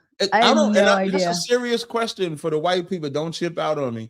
But are there black people in the Epstein files? Because I don't know of too many. Most of the Epstein files is white people. I guarantee you this. If the Epstein files had all black people, Trump would say, release everything. Guaranteed. Fair enough. Just for a warning, I've got a full backstage coming in. Okay. I'm built for it tough. Everyone backstage, Cam Up does get first priority. That you're not all going to make this first round, but Cam Up does have first priority. So please be sure to cam up for me back there so I know who is. If you're avatar mode, I apologize. I love you, but it doesn't look pretty on the first round. All right. And Caledonian says this dude is a fool. Over here in the UK, you hear the same language from guys like Tommy Robinson about migrant PDF guys. I'll say PDF, grape, whatever. This guy's mentality is the devil. Are you the devil? Me? Maybe you're the devil and you're just trying to convince us that we are. Hey, that's a good battle. Let's put it to the test. And let's see if I do devilish shit or if y'all do devilish shit. Let's put it to the test. Fair enough. And Chris asked, is that Taylor Swift? I want to take the compliment like you're asking me, but I'm going to say maybe they were asking you, Captain. Are you Taylor Swift? I think they talking to you.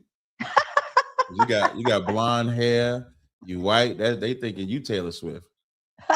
I'll take it as a compliment. Swift is ugly though. All right. I'll leave the rest of the super chats. We'll get back to those here momentarily. Okay, Captain Tazaryach, you are cracking me up. I look forward to many more of these. Are you ready to meet your panel, sir? Yes, I am. I am ready. All right, here we go.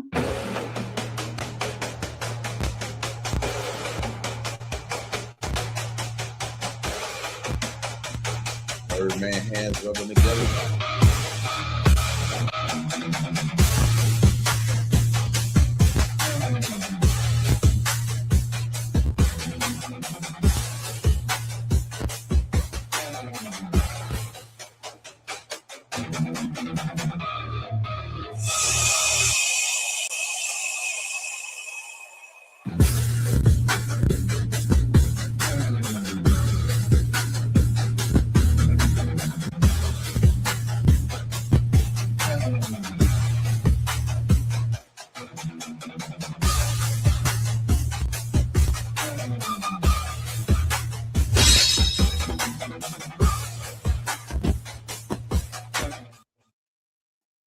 Right. I think I got, Clay, you were cammed up back there. Or did you switch over to your emoji? I thought you were cammed up back there. I know you normally are. Okay. All right. We all know the drill. I do have a few more people backstage. Hang tight. And if you are trying to get in the stream yard, you'll have to wait until somebody else leaves to be able to enter. Otherwise, it's going to remain full back there for now. Now, what we're doing in this portion is the respectable Q&A portion. So we are going to be pleasant in our discourse, okay? I have a feeling Captain T is going to stick around for the gauntlet mode because I think he likes the blood sport fun, and I think he's interested in this conversation, and hopefully we give him a great panel on the Q&A so that the gauntlet is inviting to him, and we can eventually boot people off of here, or people will leave on their own. And we'll be able to get more people up as the rotation continues. Okay, so hang tight if you are backstage, and if you are waiting to jump backstage, you'll just have to wait until somebody leaves. All right, Andrew, and for the record, everyone else except for myself and Captain T are going to mute themselves. We're going to go round robin one at a time. I'm going to give each person a few minutes to ask their question, have a little back and forth with Captain, and then we'll move on to the next person. But I do ask everybody else stay muted in the meantime. All right. Andrew, if first back there, if you'd like to kick off with your first question or comment to Captain T. Sure. Thank you, Sarah. How's it going, Captain? I'm doing all right. How about yourself? Doing pretty well. I don't really know where to start. You said a lot of stuff.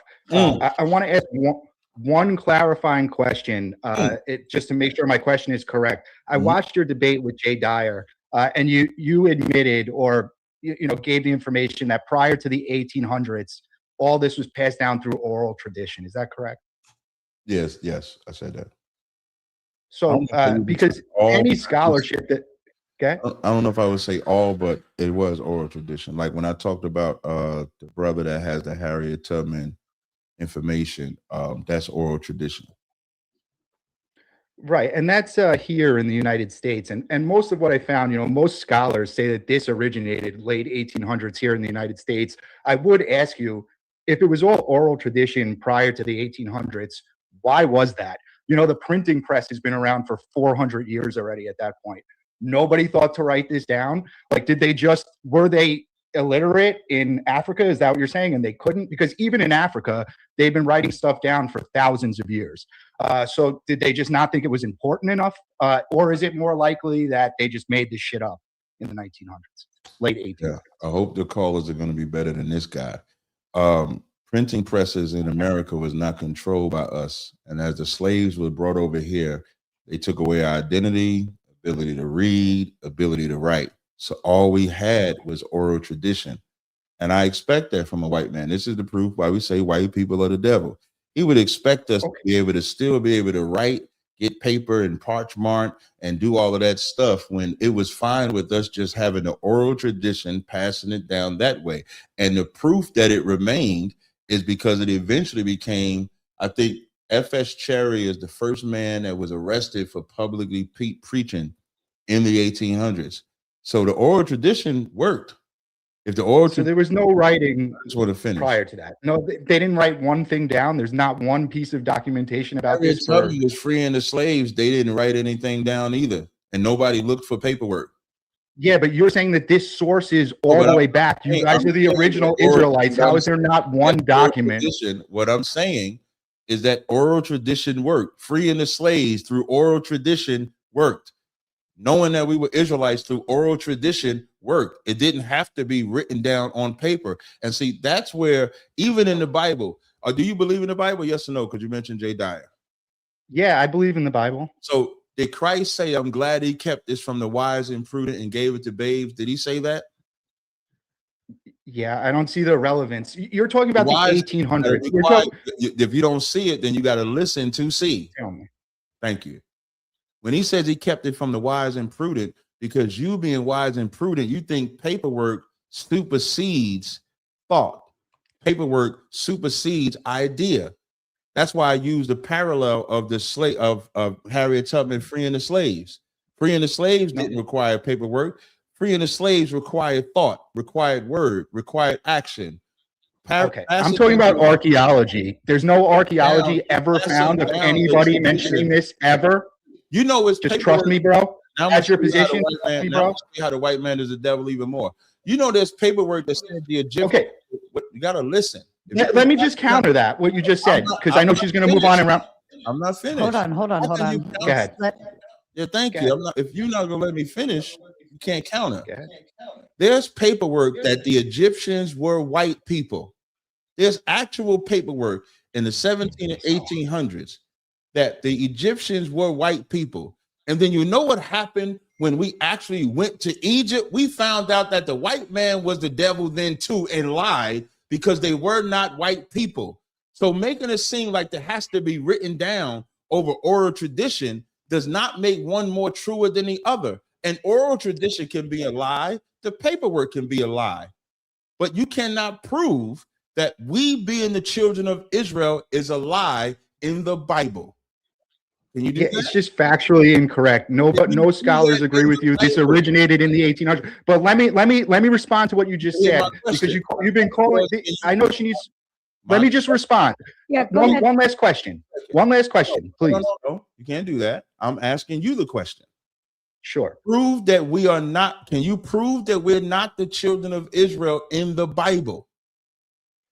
I can prove that your claims are completely stupid. I can prove that, and that's what I'm trying to do. Prove it. So you say, let me ask my counter question so I can show you. No. I said prove it in the Bible. I said, can you prove it in the Bible that we are not? No, I'll grant you that. I'm going to ask you another question. Wait. Before you ask that question, white people. 5 seconds. Just 5 seconds. I gave it to you. If you gave it to me, then you just proved that oral tradition matters.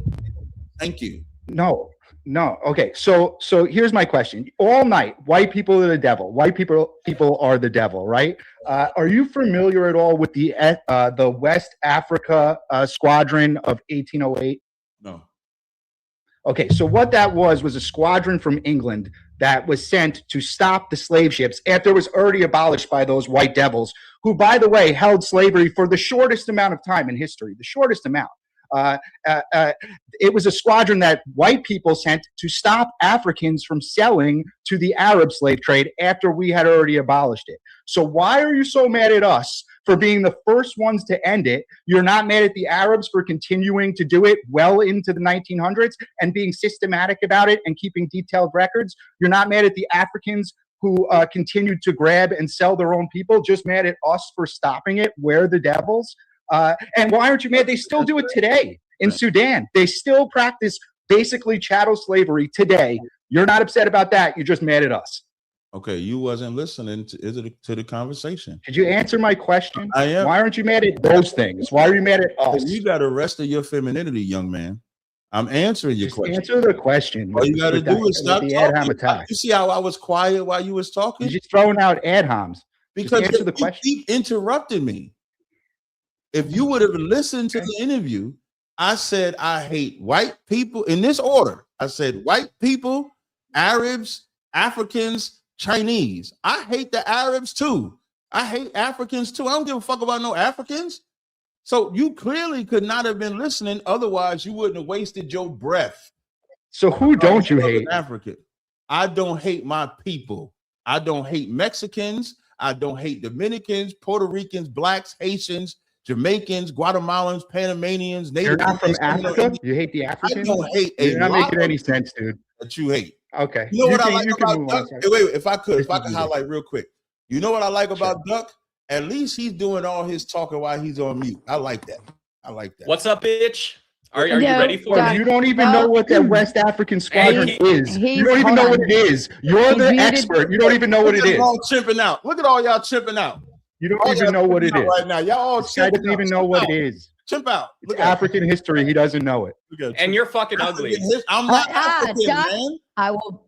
Hold on. Let me establish some order. Duck, you know better. The reason why everyone's muted is because I asked them to, because this is only between Andrew and Captain T right now. Props. I was trying to give Duck props. He got mad at the props I was giving him. I was saying that's good that you're not unmuting and talking. He got mad, chimped out. But to Andrew, when you say I don't know about the African, I'm not Africans. I hate Africans. So why are you talking about the slave trade all the time, bro? You said, why do I talk about it? Because the African slave trade, you know, it's in the title. The African slave trade is not in the title. You know? Yeah, that's what it's called. It's called the African slave trade. White people are the devil is the title. Oh, okay. Just go back to that. That's like your default. Wait. You can't be this fucking stupid. That's your default answer. Okay. We can get Africans is not in the title. This is so low level. Listen, you other white people, y'all should be ashamed of Andrew. Because Andrew is up here doing a horrible job. He agreed with me that the blacks are the Israelites, so he got rid of the oral tradition, and then he said Africans was in the title. This nigga can't even read. You can't even read, Mr. White Man. How'd you get that? Because you said Africans are in the title. The African slave trade? The slave trade. African you keep referencing and then saying you don't care about Africa? I guess you don't care about consistency either in your worldview. What consistency don't I care about? Well, you say that you don't care about Africans, but your whole premise is Africans. What premise of mine is about Africans? African slave trade, evil whitey. We've been hearing it all night. Slaves. I never said the word Igbo. I never said the word African in a good. You're not going to trip me up on one word. Choose your adjective. You've been saying it all night. White people are the devil. That's why. Correct, but I didn't say Igbo. Why? So why is it that everywhere in the world people want to live near white people? Rest in your femininity. We teach that the white man never came into the continent of Africa. The Africans made the deal and sold one tribe to them. That tribe was the children of Israel. So I would hate Africans until we get vengeance, just like I hate the so-called white man. But in America, the Africans are not oppressing us in America. White people are oppressing us in America. Have you ever heard of we create the most black billionaires anywhere in the world? That's some oppression. The rest of the world must really be oppressing you.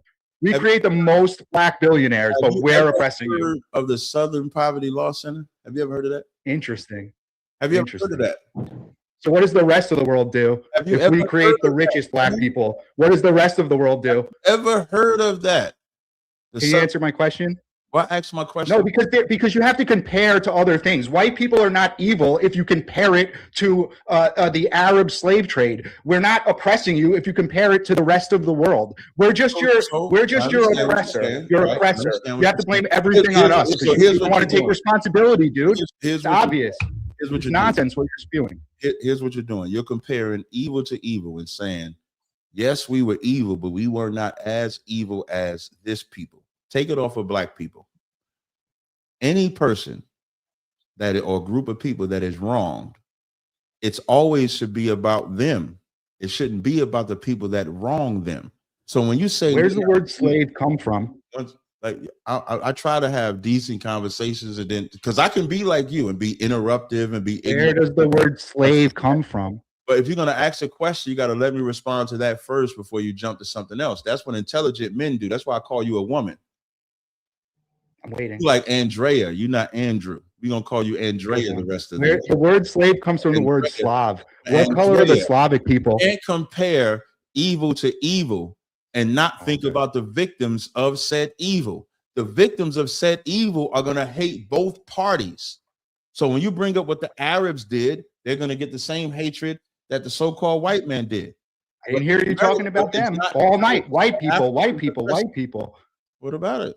What's your problem? Yeah, I didn't hear you say a word about the Arabs. You're not talking about Sudan, where they're still enslaving people today. I'm not today, because you don't actually care. You don't actually care. It's just your victim narrative. What don't I care about exactly? Enslaved black people. What enslaved black people don't I care about? The ones that are currently enslaved today in places like Sudan. Okay, if you can show me so if those people are not my people, you're right. I don't care. And it's not from a not care, like it's not an atrocity that should be corrected. But every race would prioritize their own people first. You know what you're doing? You want me to care about everybody on the planet. But when something happens We to can- white We people, can get back into it later, dude. When something happens to Oh, white I think he people, lagged out. you said me? Yeah, you lagged out for a second. It's okay now. We didn't hear you Okay, for no a second problem. there. You're But- good now. What white people want and what they want to convince black people is that we got to care about everybody's problem. Black people have cared about everybody's problem enough. So in the Israelite school of UPK, we care about our problems. So don't ask me about Sudan. I can't tell you about Sudan, but I can tell you about Africa. the ghettos and the cities in my areas, the barrios, the reservations that my people are on, and that's my priority. You understand now? How convenient. How convenient at this point. You haven't talked about that all night. Do y'all all care night. about? Do you Not a care word. about what's happening? Not to a white word. But people? when I point You out care about how what's dumb happening? your whole position, now that's your point. Now it is. So I All right, stripped up your whole thesis. let's a whole let's different put a thesis. let's put a pin in that one because the two of you, I foresee a very nice speed date later in the gauntlet, and this might get more I'll be here. fun. Looks like we are people like having phone issues. If you were backstage, next person to cam up gets the next seat and gets to come up. I don't know if we're losing people out of Wi-Fi issues or what, but go ahead, Doc. Ask your question, sir. I can't hear You you. are Doc. muted, Doc. You got to unmute your mic, Doc. Hold on, give me a second. Okay, sorry. No, we So good. yeah, thanks for the debate and the discussion. I'm just curious because from like a critical perspective, I mean, you said things for sure. You definitely said things, but it's weird because usually critical philosophies, opinions, perspectives, ideas, they usually, in the end, undermine themselves. They point to the fact that artificial differences between people don't support these robust versions of identity, and yet it appears. Did he lag out or is it me? including racial realism, right? And so just like your misusage of the Bible, your misusage of history, that was really pronounced to me while you were talking. Can you tell me what I misused of the Bible? Yeah, so I mean, just the actual history of the Bible is very different, right? The actual history of the religion. If I could, not to cut you off, but just so you can understand. Yeah. When you speak, can you just be specific about what you're saying, if you don't mind? Thank you. That's what so apparently it's what I'm trying to do here. Have you seen Stand and Deliver, by the way? The movie? No. If I did, probably when I was, because that's an old movie, right? Yeah, I mean, it depends what you mean by old, but anyways, yeah. So religion has historically been a bargaining chip in empires. It's also been a patriarchal control mechanism. So it would probably violate some of the values. And so saying that there's, just Jeremiah. I understand why you would want to talk about Jeremiah repeatedly, but to me, it's like, yeah, this isn't a critical perspective. This is just cheap racism on the internet. But see how I asked you to be specific? When I mentioned Jeremiah, it wasn't about racism. When I mentioned Jeremiah, it was about idolatry. The Christmas tree is what I mentioned about Jeremiah. And I was pointing out that the Christmas tree is described in Jeremiah, the 10th chapter. Listening is an art, young man. So that when I asked you to be specific, you still are not specific. So when you say I'm saying things, but that how does that how does I didn't so how interrupt does you. I did not iconography I did not how does interrupt you. iconography I did not Hold on, interrupt Doc. you. I did not Doc. interrupt you. Right. Doc, I and he's understand. correct, Doc. Thank you. Let him So finish his thought, please. and I'm going to give you the floor very quickly. So I'm going to ask you again. When you say I was hypocritical, be specific on subject and tell me you brought up Jeremiah. What was I hypocritical about in Jeremiah? Because it wasn't about racism.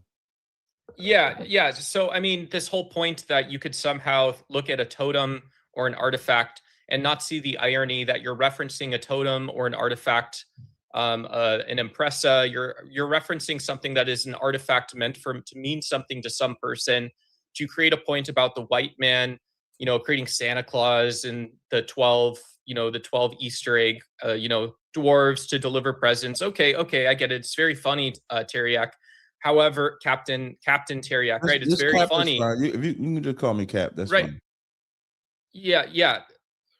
Okay. So, but again, that it's just kind of a weird. I don't know if you don't see the irony of housing a criticism of idolatry within something which itself is idolizing a text. And then this again zooms back out to the fact that you're just giving an example of what race realism looks like. So again, this is what I see. Like, people talking, they ain't saying shit. He said I was hypocritical. I asked him to show me where I was hypocritical, because Jeremiah the 10th chapter was about idolatry. So when I take the time to read, when I said that Jeremiah described the Christmas tree. So when I read Jeremiah 10, it says, learn not the way of the heathen. So now we know this is a custom of the heathen. Verse 3, for the custom of the people are vain. One cutteth the tree out of the forest, the work of the hands of the workmen. Where do you get the tree from? The forest. Today they deck it with silver and gold. Now, we ain't the most extravagant people, so we don't have silver and gold. Do you not understand that reading into the text? No, I wasn't done. I wasn't done. Listen, get out your fucking feelings. Duck, he was talking. Yeah, I was talking, Duck. What the fuck was that? Cap? What the fuck was All that? right. You interrupted me. We're gonna go ahead and move on because Duck just wants to play games. All right, Spin, do you have a question or comment for Captain Tazaryach? I just want to tell you, Sarah, this shit is fire. I just want to tell you that. I know. I know you're having so much fun. But Duck knows my rules here as well. So he can save all of that fuck you bitch stuff for the gauntlet. Angry American, Spin, it is your turn. So do you have a question or comment for Captain Tazaryach? Oh, I definitely do. Who's this one talking? This is Angry American, bottom corner. Okay, I see him. I got you. Good, Angry American. Would you agree that your views are racist? I wouldn't agree that they was racist, but if someone said bigoted or prejudiced, I would agree. The way that I look at racism, when we say like the white man is racist, and we would normally say systematic racism. So we don't have a system in place to oppress you guys. So if someone said I was prejudiced or bigoted, I don't think I'm bigoted, but I would say I'm prejudiced. You ever fucked a white girl? No. Oh my God. You ever have a white girlfriend? No. I know that's what you wanted because a lot of black men do. Oh no, that's not what I wanted. I'm what I will say, if I could I'm respond, just here to call you what you are. No problem. But before you call me what I am, what I would say is that your white women love black dick, though. Let me finish. Your white women is in love with black dick like it's going out of fucking style. That since slavery, they could, because that white penis is just too fucking small. It's so small that they go get that black dick and they say, Mandingo, dominate me, smack me, do this to me. That's what I do know. See, what I do know is I have watched most of your Instagram and your fucking TikTok brain. Right. And all I see is racist, bigoted bullshit. Can I ask you a question? Do you know? I can see I did my fucking homework. Good job. Not good enough. We'll see though. We'll see. Do you know your black extremist group is considered a terrorist organization in the United States? Is it really? Yes, it is. Where at? I'll put it in the back. No. You could just name it. I'm not here to disagree with you. I just fucking said it. Okay, but see, that's the problem. And I'm gonna tell you something. No, it's not a problem. You're the problem. Relax for a second, young man. You are the problem. Okay, but you are a black supremacist. Man, I tell y'all, sir. Hey, Sarah, that's what you are. I tell you, I'm built for this. I'm built for this. So you think I'm about no, you're not built for this one, buddy. Angry American. You think I'm about to? You're not built for this one tonight, sir. But let's just have a conversation. I promise. But real fast. I'm not. I'm giving you real facts. Hold on. Let's move to this. Is like, yeah. Go ahead, the captain. I'm not trying to disagree with you with the statement of us being labeled as a black extremist. Then say yes, we are. Just let me. That's the answer. Let him finish. I want his everybody thought. to pay attention. My black superiority is evident so far because these three white men are super emotional and effeminate. I want to have the conversation with y'all, but y'all can't control yourself. No, so now, because we don't listen to stupid shit. Just listen. The black extremist group, which you belong to, which is what we're labeled as. Southern Poverty Law Center. If anybody goes to the Southern Poverty Law Center, hold on, Spin. Hold on, pardon me for just a moment. Spin. He has stated at least 3 words, and then you interrupt him, and then 3 more words, and then you interrupt him. Can you at least let him finish his thought before you respond? Thank you. So the Southern Poverty Law Center, and the title says "Are white people the devil?" I'm gonna show you how devilish the white man is. The Southern Poverty Law Center has the Israelite School of Universal Practical Knowledge on their list as a black extremist group. Southern Poverty Law Center was founded in the 70s to fight against racial discrimination. And that same Southern Poverty Law Center that was designed to fight against racial discrimination was just indicted by the FBI for funding and giving white supremacists millions of dollars. So when you say that the Southern Poverty Law Center has us as a black extremist group, but that same group that you got is funding the white supremacist group, that proves the white man is the devil. Because in one breath, they have an organization saying they're against racial discrimination, but that same organization is paying millions of dollars to the same white extremist groups that's labeled on the Southern Poverty Law Center. Now, tell me I'm lying. You're full of shit. So can we? Hold on, I was in the group chat the whole time. Y'all can hear me? Whoa! That's not what we're doing here. We're going one person at a time. Please stay muted. Let me tell you something. You said, and I quote, that white people. Let me say something real quick. Hold the fuck up. Sorry. I'm sorry. I'm pretty sure I sat here and clearly said everybody's going to stay muted. I'm going to kick you back to the back, bring up the next guy because you couldn't follow fucking rules. Thank you. Sorry. Go ahead. Hey, Sarah, before you go, Angry American, I'm gonna put in the private chat. I'm putting a link in that chat. If we need to play it, this video, it shows that the Southern Poverty Law Center was indicted on federal fraud charges for giving over $3 million to white supremacist groups. So the same group that's trying to the same organization that's trying to tell us we're racist are funding racists. You have the floor, Angry American. Is that true? Yes or no? First of all, you don't give me the floor. I did. The host does. I did. Number one. I did. Number one. I did. That's how it works here. I did. A black man gave you the floor. You're going to accept it today. Hey, guess what? Speak, white Guess man. what? Speak. Guess what? Speak. You can speak because I allow it. Speak. This motherfucker doesn't know who I am, boy. All right, get to the point before we can stop. Here's my point. You want to take away dog, the dreams of a child. You call white people a PDF file, and you know what? We don't use the whole word here. You've said it more than 9 times. So get yourself right. Get your white pedophiles right. Very quickly. Get the Southern Poverty Law Center right. Get them right. Oh, I did. It's a terrorist organization in the United States. And the Southern Poverty Law Center is. And I can't wait until you're arrested. The Southern Poverty Law Center funds white supremacy. Go ahead and fund it. Come back to my question. Why do you think white people are pedophiles, PDF files? Stupid white men. Answer the question.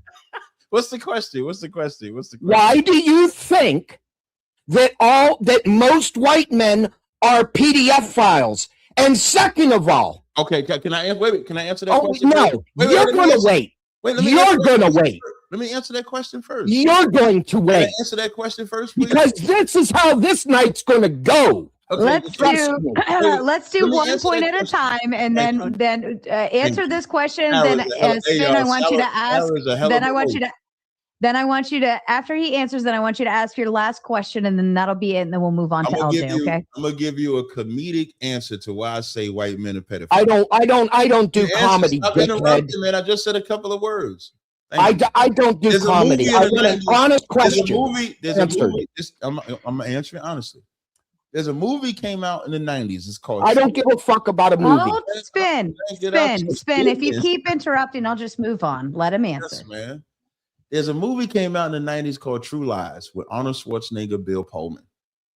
There's a scene in the movie where Bill Pullman is Arnold Schwarzenegger's wife, Jamie Lee Curtis, is cheating on Arnold Schwarzenegger with Bill Pullman.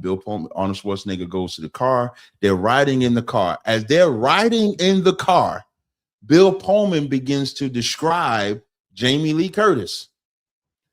He begins to say she got some titties you'll die for, and then she says, "An ass like a 12-year-old boy." Oh, man said that. You're talking about a movie now? Finish. That's your proofism? That white man said that a woman had an ass like a 12-year-old boy. So when that white man looked at Jamie Lee Curtis's ass, he saw a boy. That is white men. That's why I say it. So that's your proofism. Yes. A movie. Yeah. I think, sir, you're living a movie. And here's why. You are practice how to talk like this. All you are. Did you practice? All you are is a racist person. That's all you are. Mm-hmm. You sip your Patron or whatever the hell you're drinking. This actually is scotch. Well, go drink it's good scotch. It's aged. This is good scotch. This is aged scotch right here. This is Lafroig. Oh my God, Spain, that was like total racial profile. Yeah. Wait a minute. All this man does is racially profile white people. He would have to say. So guess what? You're going to get it back. This is fucking killing me. You want to take the dreams away from children because, oh my God, the original depiction of Santa Claus is a white man. Well, motherfucker, let me tell you. Believe that white man gonna come in their house and give them gifts. That's diabolical. Hey, angry American. Speaking of Saint Nicholas, do you know that the original Saint Nicholas was black? Let that sizzle in your spirit. Y'all stole. Is that from all the coal? We steal everything, right? Thank you. But I promise you, I have more white privilege in this country than you will ever have. I'm done, Sarah. I'm done, Sarah. All right. Thank you, Bye-bye. Bye-bye, Mr. White Man. Mr. White Man. LJ, sir, to you, your question or comment. No. Yeah, can you guys hear me okay? Yes, we can hear you perfectly fine. Thank you. Okay, your name is... Did he freeze? No, I can hear him. I can't hear him. Can Cap hear me? I can hear you now. I said shalom, Cap. Hey, shalom, brother. What's going on? All right. So a couple of things. Cap, it's not Bill Pullman, it's Bill Paxton. He died actually a couple years ago. Man, I appreciate it. It was a bill. I knew it was a bill. Yeah, and then another thing too about the slave trade. It's not the African slave trade; it's the transatlantic slave trade.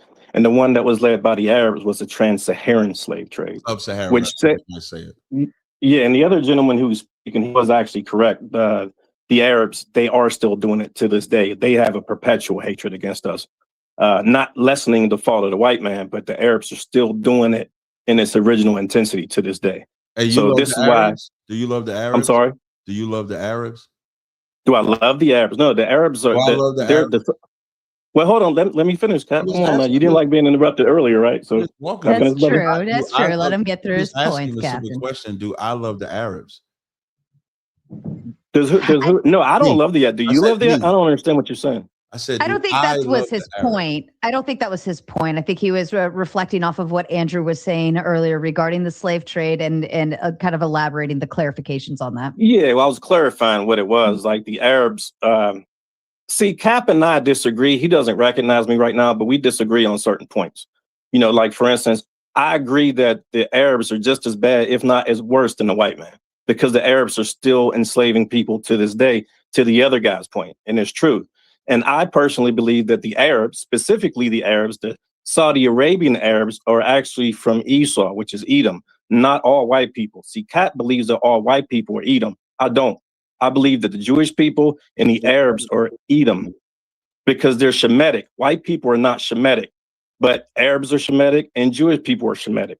If anyone knows the story of Jacob and Esau, they know that Jacob and Esau were brothers. So Cap in his belief is that all white people are our brothers, essentially by calling them Edomites. I disagree with that. Now, that's one point. The other point is this.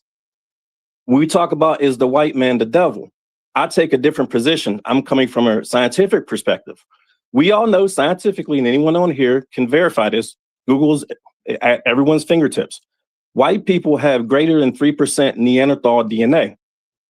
Black people inherently have less than 1% Neanderthal DNA.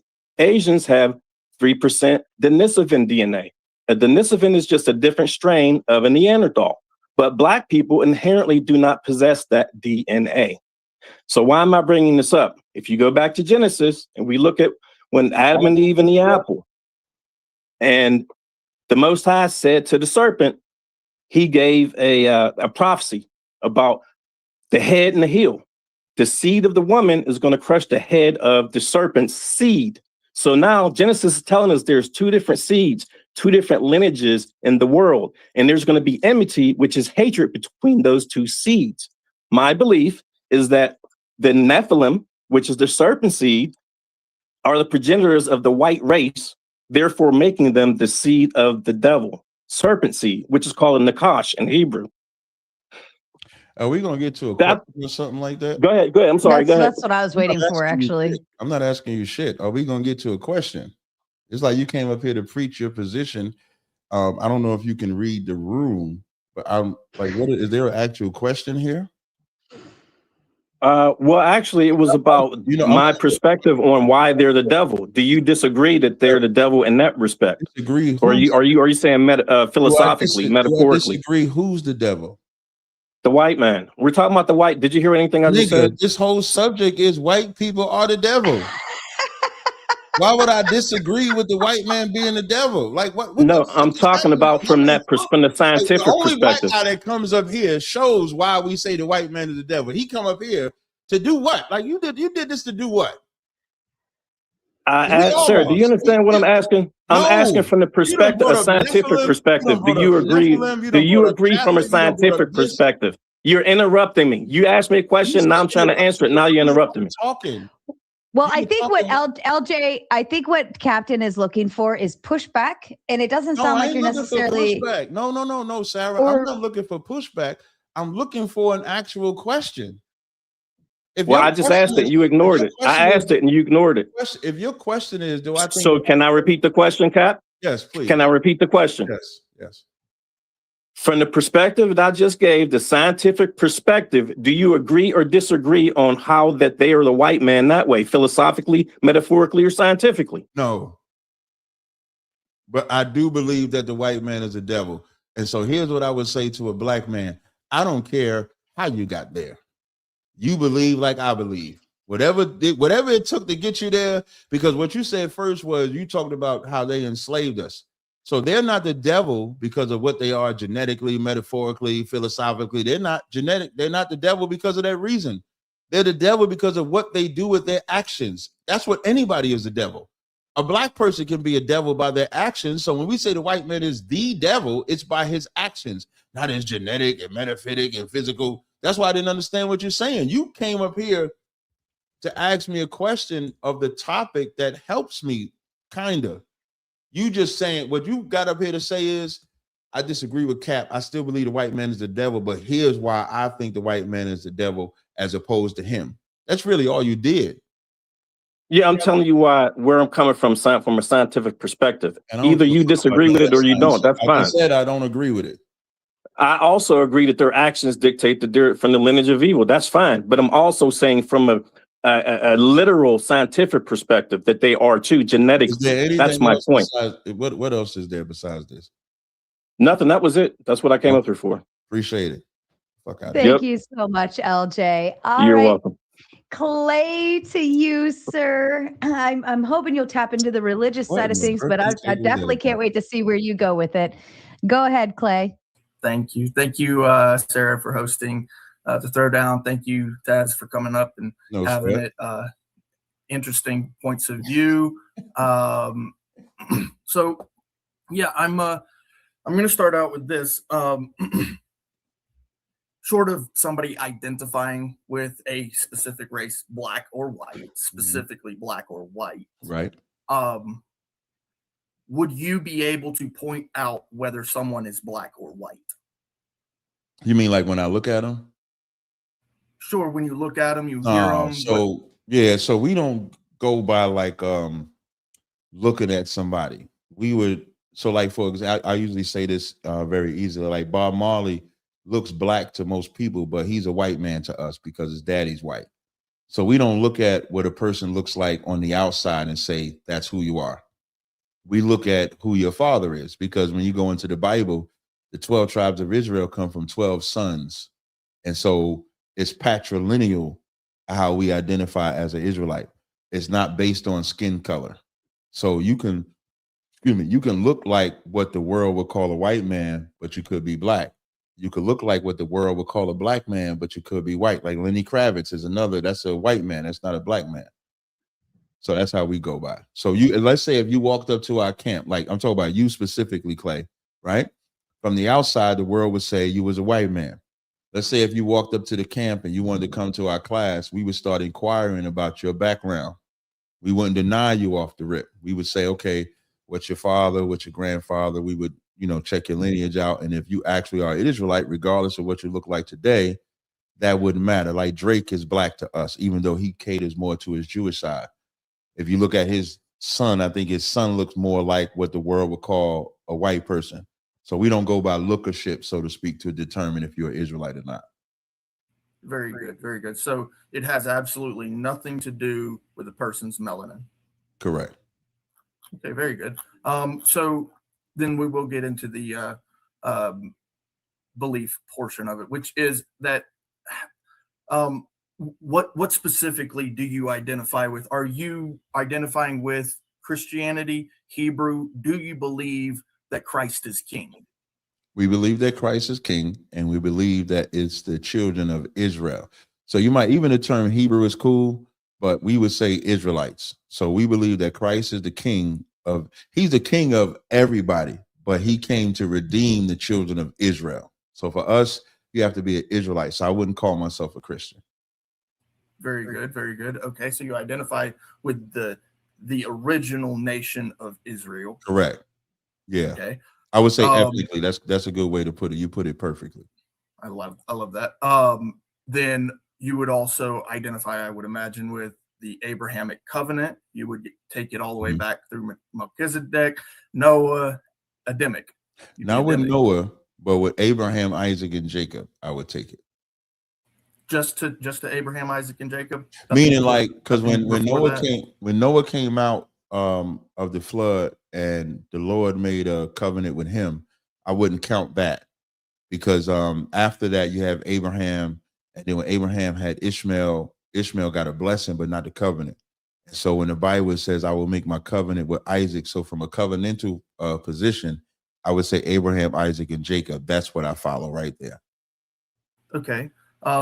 So do you believe that the flood is a thing? Do you believe that Noah stepped off the ark with his sons after the earth was flooded and everything was destroyed? Yes, I believe that. Do you believe in the 6,000-year-old model? When you say, so, it's always been strange, the 6,000. So a day unto the Lord is as 1,000 years. So I look at the 6 days of creation as a span of time. I don't look at it as literally 6,000. And so for the time of Adam up until now, I think that's like another 6,000. So I say that the earth is not older than like 20,000 years. It could be younger than that, but the earth is very young. Mm-hmm. Okay, fair enough. Yeah, it's a young Earth model, regardless of whether it's 6,000, 10,000, 20,000. Right. It's a young Earth model for Correct. sure. And then, okay, so that's great. We're on the same page with that. With Noah specifically, if you believe in the thing that happened with Noah in the flood and all of that, Noah is the father of everyone who lives today. Or the great. I would say Adam is the father. I would say Adam is the father only because we can read that. Like it says, of Adam, of him come we all. Now, of course, it's through Noah. Now, when you start breaking down how we come from Adam, then of course you got Noah and his 3 sons. But I would say we all come from Adam because that's what the Bible says. Very good, very good. But everything was destroyed except for Noah, his 3 sons, and their 3 wives and his wife. Yes. It was 8 people left. Yes. And so if you know, sidebar, you know what's interesting about the 8 people? You know, there's only 8 blood types as well. That's interesting. Yeah, I learned that. Yeah, I never considered that one. That's pretty good. I would use that against an atheist. I just found it maybe like a month ago. I ran across an Instagram show like some things you didn't know. So I saw that there's only 8 blood types on the earth, and there only 8 people survived the flood. I thought that was interesting, but you can continue. Nice. Yeah. So yeah, I mean, I imagine we're probably on the same historical timeline as far as Noah. But if that is the case, then we all came from Noah. That would make us all related, regardless of whether we're this melanin, that melanin, all that. The human beings that exist today, that would mean that all human beings on the planet today are in fact related. That means, to me, that would mean that they can't possibly. Now, I hear what you're saying when Jesus said, "You come from your father, the devil." That part. But at the same time, that doesn't necessarily mean that a specific race is the devil. But I agree. A specific group of people. But you know, when he made that statement, he was talking to Israelites. When he said, "You are of your father, the devil." That's why when I started this conversation, the ruling class, right? Right. He was talking to the Pharisees. When he said, "You're of your father, the devil," and their father was the Romans that they work for. So I have never said that black people can't be devils or no other people can be devils. I'm talking about, if you talk about the creme de la creme or the top, they're the devil. Can they change? Right. And so even when you talk about us coming from Adam in Genesis 10:32, the Lord divided the nations. So it's not even me that's saying we're separated. The Lord divided the nations. And so he took Ham, Shem, and Japheth, and then the Ham became the Hamites. The Japhites became the Japhites. The Shemites became the Shemites. And then out of Shem, Abraham leaves his father's house. And then he established, he first begats Ishmael. Ishmael then begats the Ishmaelites. Then he begats Isaac, who begats Israel, who become the Israelites. Even the Edomites come from out of there. So nations began to be reestablished. And then his covenant was with Abraham, Isaac, and Jacob. So when we speak, if the Bible said that we had to be joined to all races of people, I would be joined to all races of people. But the Bible don't say that I'm to be joined with all races of people. That's where I separated at. So I have another. So let's fast forward to Paul. Now, Okay. I know that there's a Paul coming up here on this, a Paul debate coming up here on this channel. What's the debate on Paul? That is Vocab Malone from the Street Apologist and Shaman Omar. I wish I would have known that. Listen, man. I like them debates. I like come up for the I don't want to debate. Like I don't want to debate Vocab because Vocab tried to put a strike on my account. But I do those debates. Jesus is God, Paul. I do all them debates. Very good. Okay. I'm sure it'll be fun when it happens. Just look out for it and come up on the panel like we are. It'll be fun. Yeah, you could always. Yeah, Sarah, I'm pretty sure Sarah sent it to me. Yeah. So we'll touch that a little bit here right now, though, because I've got a question about that. How do you feel about Paul? Do you think because he was a Pharisee, do you think he's redeemable? Who, Paul? Yes. Yeah, I think Paul had that guilt trip. I think Paul struggled with that because, of course, he held Stephen's coat, but he was an Israelite too. Yes. So yes, and with that proof in John 3:16, when it says whosoever, the whosoever is talking about no matter what you've done. So you could have been an adulterer, a thief, an unaliver, whatever it might be. You can redeem yourself. Paul is an example. And so Paul was used to redeem us. And so when you look at it, and what's interesting, when Christ came to him, and Ananias, most people, they don't realize that Christ came to Ananias as well when you read it. And so when Ananias was met by Christ, when they go to Paul, they didn't want to talk to Paul at first. They was afraid of Paul. But then Paul eventually won them over. You can read 2 Peter 3 when Peter says, our beloved brother Paul. So Paul was definitely redeemable for sure. Very good. So yeah, I mean, that's going to be pretty much where I'm going to end it. I just want to point out that I appreciate it, that just to kind of clear it up, it's nothing to do with melanin specifically, right? It just happens that when people are identifying, and I appreciate this from you, when people are identifying with this class of evil, right? That's what you're calling out. And black could be, I'm imagining could choose to be evil, right? Because we all have black could be evil. Yeah, that's what like black people are devils too. I'm not up here to say black people don't do no evil shit. You see Diddy in jail right now. Black people evil as shit too. Right. What I want to highlight before you go though, Clay, let this be a lesson to you other white children. Look at how Clay had this conversation. Clay spoke, I spoke. Clay spoke, I spoke. We spoke like men. Clay is the first white man. You other are white boys. I'm not white. I'm not white. What are you? I'm not black. I'm not white. I'm just a man. Well, whatever Clay identifies as, he's better than you white boys that sit down when you pee. Good job, Clay. Some people got to sit down when they pee, though. So. If you shitting, the only time a man should be sitting down. Hey, look. Only time a man should be shitting. Only time a man should be sitting down when they pee is if they shitting. Them two, unless they're disabled, Buck, they all sit down when they understand. Not everybody's able to stand. That's a handicaps aside. We're not talking about people that are handicapped.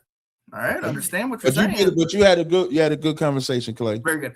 And I want to point one other thing out too about Paul, which I find interesting as well.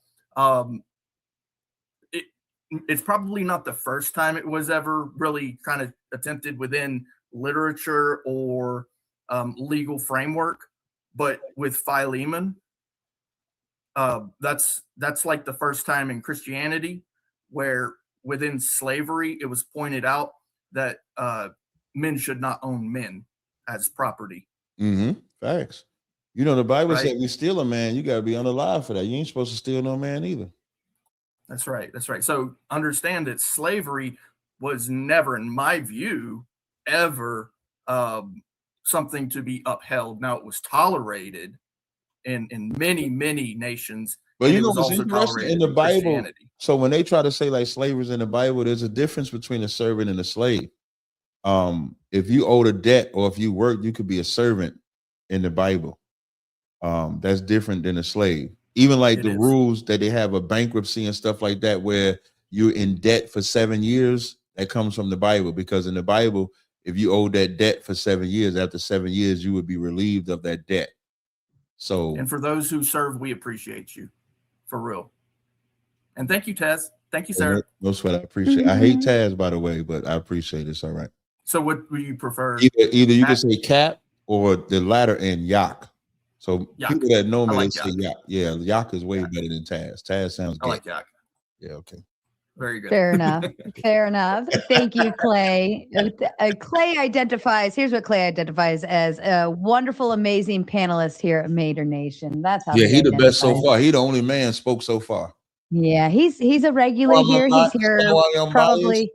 I didn't say I spoke the best. That's how I'm biased. Yeah, he's probably here every night, and he always asks amazing questions, and is quite a great. He's a great representation of us here. Nigerian Dandy, are you back in your seat? I am here. All right, go ahead, ask your question, Who's this one please. speaking? I want to ask the captain. Oh, it's Kiki. It's Kiki. Hey, what's cracking? What's going to on my? It's Kiki. I want to ask what kind of captain are you? What kind of captain am I? What do you mean by that? You are captain of the ship? No. Like a sailor? No, I am a captain that's like in the Bible. You know, in the Bible, Moses and them established captains of 50, captains of 100. So I'm captain like that. It's funny because in the Bible, in Genesis 9, verse 9 and 10, it says, I bold and establish my covenant with you and with your seed after, and with every living soul. So how can you be racist when you don't have with all living soul, Noah? Nigerian, before you go ahead with that, Captain. Nigerian, can you back off your mic a little bit? It's coming in too close fuzzy. to the mic with that fucked up accent. Yeah. You got to speak a little bit. You got to because I am powerful. You're not powerful. Getting close to the mic don't make you powerful. That mean fucked up sound. Let me tell you, Captain. I don't like this white devil either. But this white devil don't make me my bill. But a Nigerian dandy, why don't you show your face on here? Why we can't see you? Why can't we see you today? I'm gonna show me. Yeah. God damn it! You ruined my whole thing, Captain. We can see you. God damn it, Captain! You fucking. Say I told that the white man the devil, but I don't think he white. I do not think he white. I think God damn it, Captain! I don't have any emotional shit to drop on you, so I had to get.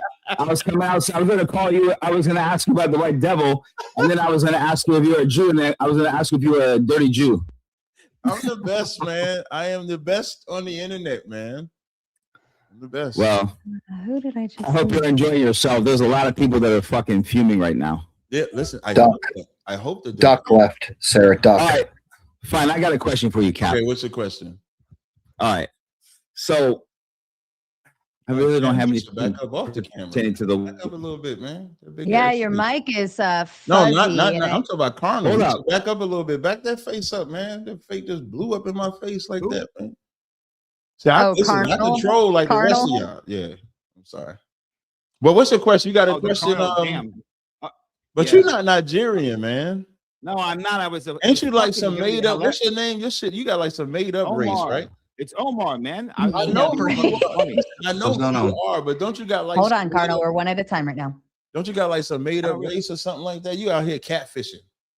Shit, you must be crazy. You talking about the Pashtun made up race? Yeah, I couldn't remember the name. I could Pashtun. Man, majority of the the Pashtuns. Pashtuns, that's right. You haven't looked that up yet? It's made up. It's 56 I didn't million look it up yet. The next time we have a conversation, hit me up. We'll do another live stream. I'll look it up so I can know exactly what it is. I apologize. All right, let's do it. Anyway, I was trying to drop some hilarious clip, some funny shit. But I'll let you move on to the rest of these people who have some really emotional shit to tell you. You guys can talk your racist shit together, and I'll join the panel later. Okay, that's fine. All right. Thank you, Omar. Kraut, go ahead with your question, please, sir. Yeah, thank you, sir. What's up, everybody? What's up, man? All right, Kat, just clarify a couple things. I know you said black people can be the devil, right? Yes, I said that. But is your statement the white people are inherently evil, that they're inherently the devil? The Bible say the wicked are strained from the womb. Yeah, I don't think y'all have no choice. Right. So just to clarify, you're saying inherently white people are the devil. Mm-hmm. Yes. All right. Would you accept, or do you think it's good to accept anything from the devil? What do you mean? If you can expound on that, please. I mean, if the devil offers you something, would you accept it? Should people accept it? If I get a job at a white company, that's just a job. You're not really, it's really your skill set that's allowing you to get that job. But let's say like I'm not really talking about jobs. That's what you. Well, the first thing I did was I asked you to explain what you meant, but you left it vague.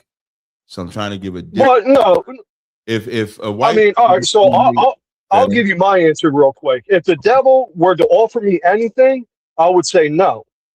Now, would you say no or would you say yes? That's why I was clarifying. So I was going to use the Bible. So when well, hold on. I don't want to get into Bible verses with you right now. I mean, it's been years since I even read the Bible. I'm just going to quote it. Listen, all you got to do, relax for a second. I'm just going to give you 2 points. You can quote it, but then can you answer my question? I'm answering your question by quoting it. I just need you to be quiet. No. Listen, I've seen you do this with no fugazi. You don't need to quote a Bible for an answer. I can quote a Bible for an answer because that's what I live by. All right, but then I'm going to need an answer afterwards. So go ahead and quote your Bible. If you shut your mouth, I told you I was going to quote the Bible and then answer. Listening is an art. No, you said you were going to quote the Bible to answer, not and then answer. But go Why ahead. don't you just let him answer it, Kraut, and maybe maybe we can move forward. Fuck animals. You probably. You're right, sir. Go ahead. Thank you. You probably fuck animals. So now, Christ said, "Render unto Caesar what is Caesar's, and render unto the Lord what is the Lord's." That's what he said. And then the devil took him up and offered him all the world if he would bow down to him and leave the Most High. So rendering unto Caesar, meaning we work in this captivity. So I look at white people as a devil, but now I'm a businessman. I don't have a regular 9 to 5. I own my business. But in owning my business, I have to work with different ethnicities. So I work with white people to purchase items. I work with Africans to purchase items. I work with Arabs to purchase items. That's not getting nothing from the devil.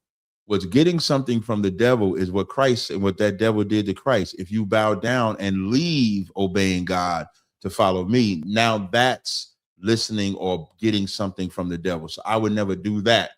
But business transactions with anybody, economic transactions with anybody is not getting something from the devil. All right, so I'll say it another way, so you'll be able to answer yes or no. If the devil offers you something, no type of service, no type of product, he just offers you something. Hey, take this. Would you take it? No. No. So should all the slaves back in the the 1800s, so they had said no to the 13th, 14th, and 15th Amendment because the white man offered that those 3 amendments to free the slaves? Should they have said no since the white man is the devil? They didn't have the ability to say no, because at the same time that the 13th, 14th, and 15th Amendment is being created, 3/5 of man was also created, because that was the compromise. It's called the 3/5 compromise. The slaves had nothing to do with the Civil War. You know what the Civil War was about? The Civil War was about the southern states wanted to separate from the northern states, and because they had the slaves and could count them as a man, they would outnumber the northern states. That's what the war was about. So when the war was over, it's like, okay, what we do with the slaves, because the dominant the dominant number of slaves was in the South. So then the 3/5 compromise was created. We had no say-so over the 13th, 14th, 15th Amendment or 3/5 of a man. Because then you would have to say, did black people want to be 3/5 of a man? Hell no, we wanted to be a full man. So that's not the question that I would ask, because we don't have control. We can't accept or deny it. So that's not something we had the power to accept or deny. Fucked you up. The white man did, they did free the slaves, and I don't see the devil doing that. But what about the civil rights? Can I ask you a question? Did Abraham Lincoln say, if I can do this without freeing the slaves, I would? I got another question. I heard people say that he said that, and I never got a chance to read about it to see if actually. Yeah, for the sake of the argument, I'll say he did say that. Okay, you should. I would definitely look that up. And then when I'm not a liberal. When I'm wrong or I don't know something, I admit it. What brings me to my next point, you brought up, I always forget the acronym, that government that just got found guilty for Southern Poverty providing Law. Resources and the Southern. Yeah, there we go. Thank you. Yeah, no problem. It's all Democratic shit right there. They're the most racist motherfuckers out there. And let me ask you something. Did Malcolm X say, beware the white man? or beware the liberal white man? I want to say he said two things I want to answer first. I agree with you. Earlier in the conversation, I was pointing out how, because I was showing how the white man is a devil, and most people don't know in history, the Republican Party was born to fight against the Democrats over slavery. It was the Democrats that wanted to keep slavery in. Like, most black people don't know that history. Most black people believe that the Democrats are fighting for the liberation of black people when they don't know that the Republicans Party, rather, was born to fight against the Democratic Party. Whether they cared about black people or not, they was born to fight against that. So Malcolm X was against white people, but at points he would highlight liberal white people. So I would agree with you that he did make the statement liberal white people. Yeah.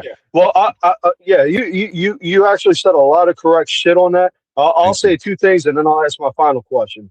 But before you say that, Saturday, yeah. So Malcolm X.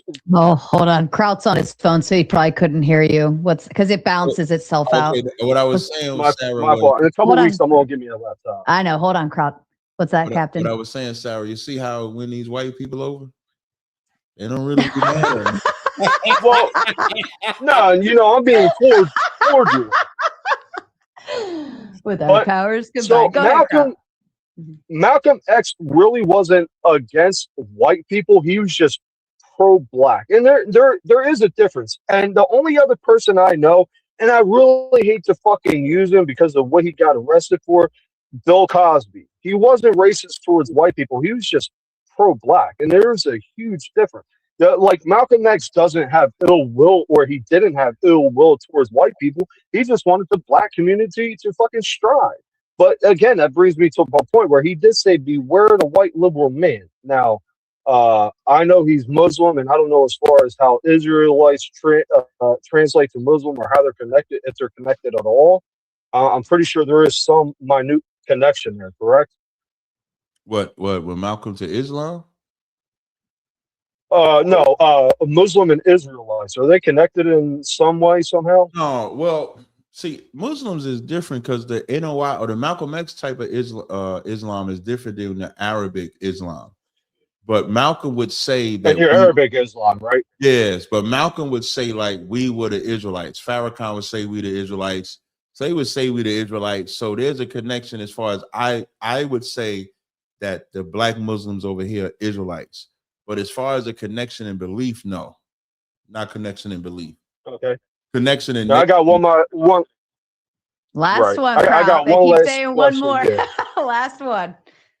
All right. Yeah, I'll go to bed after this. I got to wake up in the morning. So you're pointing out all the things that the white man did that's evil that caused him to be the devil. I mean, we can go back and forth. Like you were talking about, like how like the white man was throwing babies to the crocs or something like that. How about the people over in Papua New Guinea? I know you know about that because I first heard about it on the I know about that one. Yeah, they grown men, soldiers, they finish inside little boy mouths. You know what I mean? And you're talking about white people are the devil. One of the reasons you gave is because they're all PDF files, or most of them. Sorry, I'm not trying to put words in your mouth, but you did say a lot of what you said, like 90% or something like that. But what about Papua New Guinea? I mean, we can go back and forth. Like the white man did this evil shit. Well, the colored people did this evil shit. Listen, we all done evil shit. Yeah, listen, man, we all do evil, but the king of evil people. That's all I'm saying. They took Jesus. Well, I mean, you really haven't proved that, but I did. How was I? Am I in Clay's category? Was I pretty cordial with you? Yes. Oh, all right. Very good job, Kraut. Yeah. That's why I said, Sarah, thanks for having me. You're part of the reason I said to Sarah, look how I win these white men over, man. They just want to talk to me. They just want to talk. We're not what if? Hold on. What if they're doing this for me? These are my regulars. What if they're trying to be good for me? I try to get perspective from people of the opposite view. But look, the liberal man is the devil, Cap. The liberal man is the fucking devil. You got conservatives out there that are racist, but for the most part, they're upfront about it. The liberals are fucking snakes. They're closeted racists. Beware the liberal white man. Everybody, calm down. If you're a liberal and you get mad at that statement, just look at the history of the party you back up. Have a good night, Sarah. Thank you, crowd. Man, I can't even argue with you. All right, Carnal, your question, please. Then we'll move on to Ben. Then we will go into full gauntlet mode, which you guys know what happens then. And I've already got a few boots in the chamber, so be prepared for full degen crazy to start happening. But Carnal, your question to Captain T. How's it going, Cap? All right, real quick. I don't know if you covered this already. Everything for me is robot as fuck. Are Italians white? Yes. Yes. Is he there? Can y'all hear me? Did you hear him, Carnal? Wait, Colonel. I did not hear him at all. I said yes. He said shit. He said yes. Yes. Yeah. Yeah. Okay. Y-E-S. Well, welcome.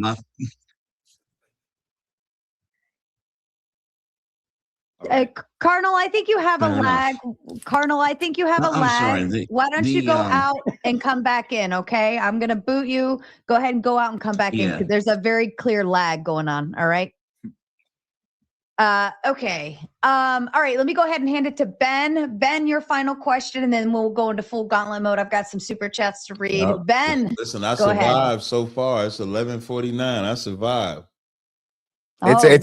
We're only just getting started, but I mean, but if you need to be the old man that goes to bed, go ahead.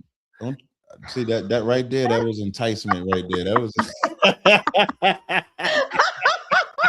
that was enticement right there. That's all that was. Yeah. Come on, what y'all got? We're just getting warmed up. Go ahead, Ben. So, how's it going, Captain? It's going. I agree. I agree with quite a substantial amount of your facts. You know more than what a lot of people average would. nigga, huh? Some of your takes on it are pretty fucking wild. Some of your facts are a bit distorted. Right. But I would 100% agree. That Christianity is not a white people's thing. I wouldn't agree Italians are white. Romans definitely weren't white historically, nor are Greeks. That we're talking about. Benjamin? You know what's interesting? Go ahead. What's interesting? The original Greeks and Romans were melanated, but by the time Alexander and the Macedonians come in, that's when the white part comes in. They were Persian, so they were lighter, but they still weren't white. When we're talking white, we're talking Northern European. We're talking the Germanic. The Germanics, according to the books of that time, that was the barbarian lands. The Germanics, the Teutons, the Celtics. These are white people, right? And all the things that you were describing as the tree.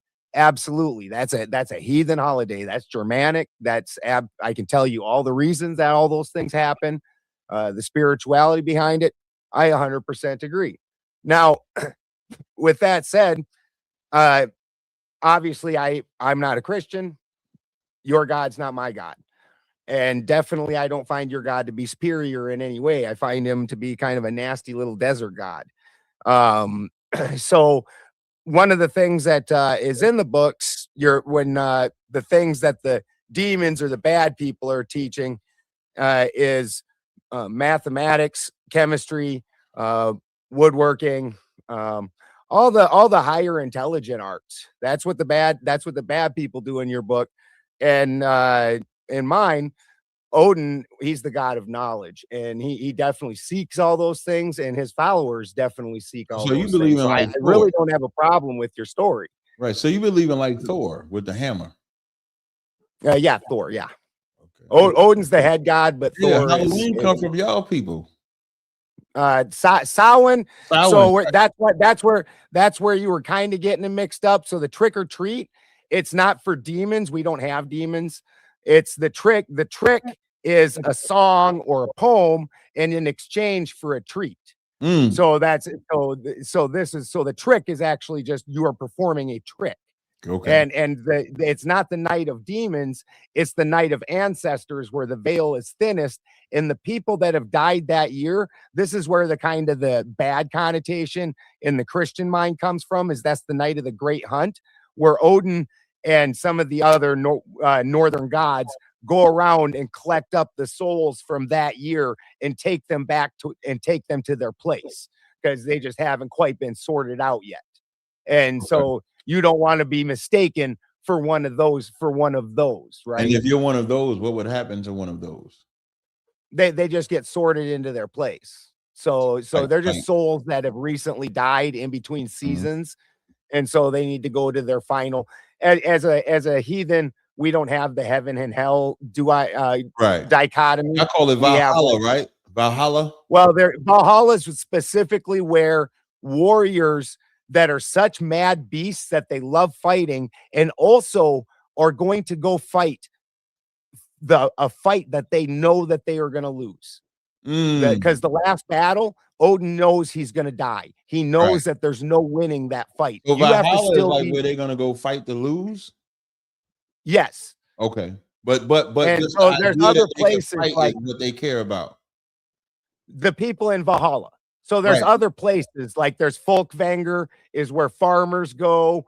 There's Breidablik.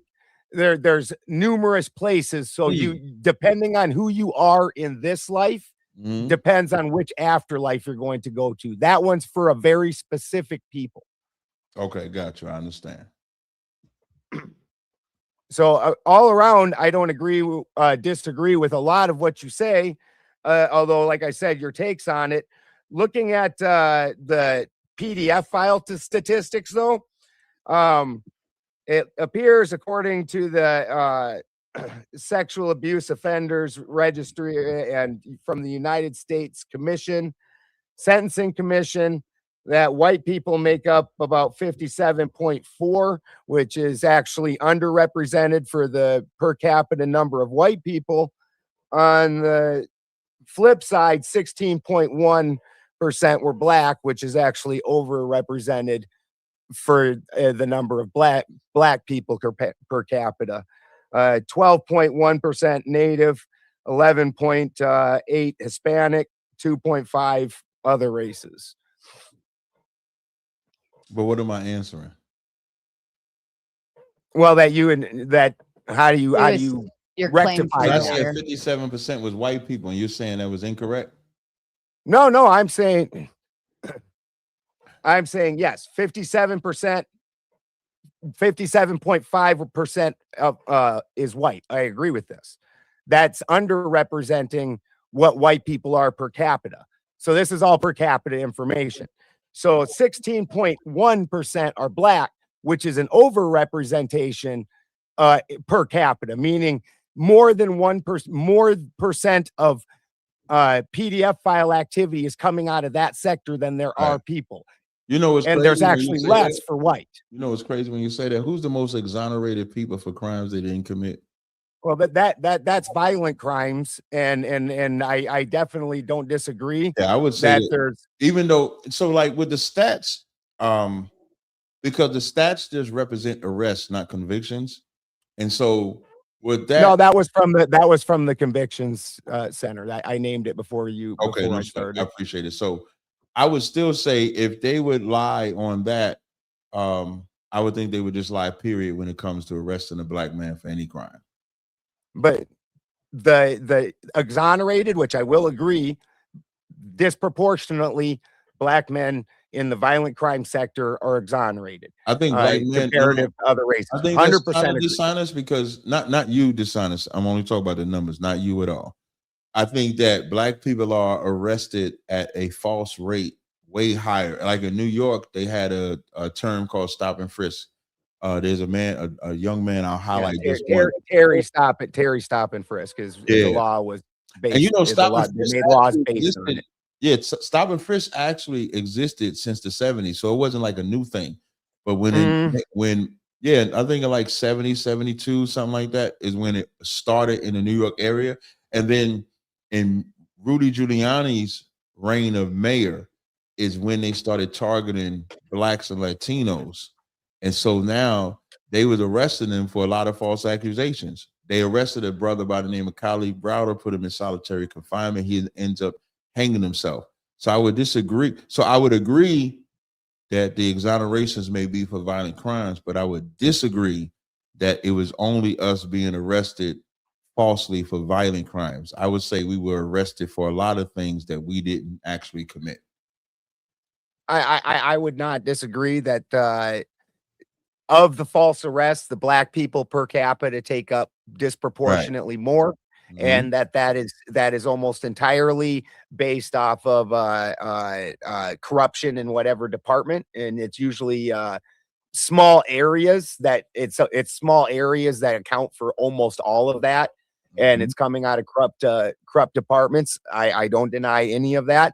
I don't think that number is enough to override the fact the disproportionate amount of violence that comes out of the black sector.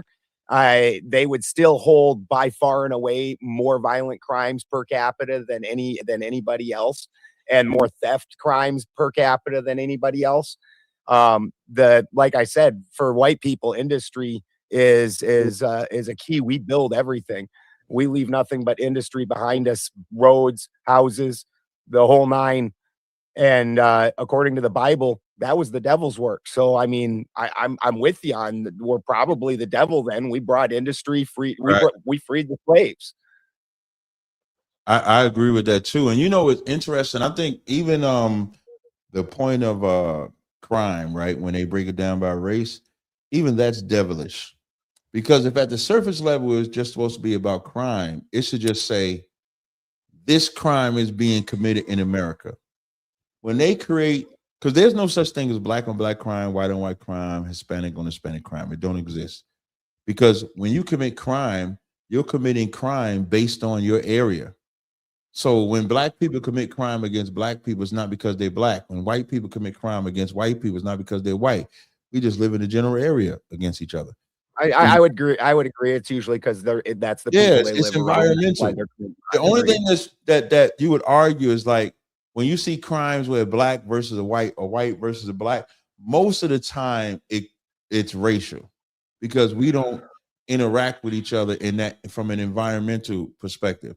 So the whole reason why they put them stats up is to create the racial divide because they don't really need that racial divide. If you're trying to cut crime down, New York should have a crime rate of 31%. It shouldn't have to say blacks doing this to blacks or whites doing this to whites. It should just be crime. But when they want to create that racial divide, they will say, well, black is doing this, whites is doing this to criminalize us as if whites aren't doing crimes. That's where the issue that I have that comes in with it. If black on black, I'm sorry. No, you can go ahead. I don't disagree at all that white people do crimes. Where the argument comes in is the disproportionate per capita ratio and of the violence and the theft and the things like that.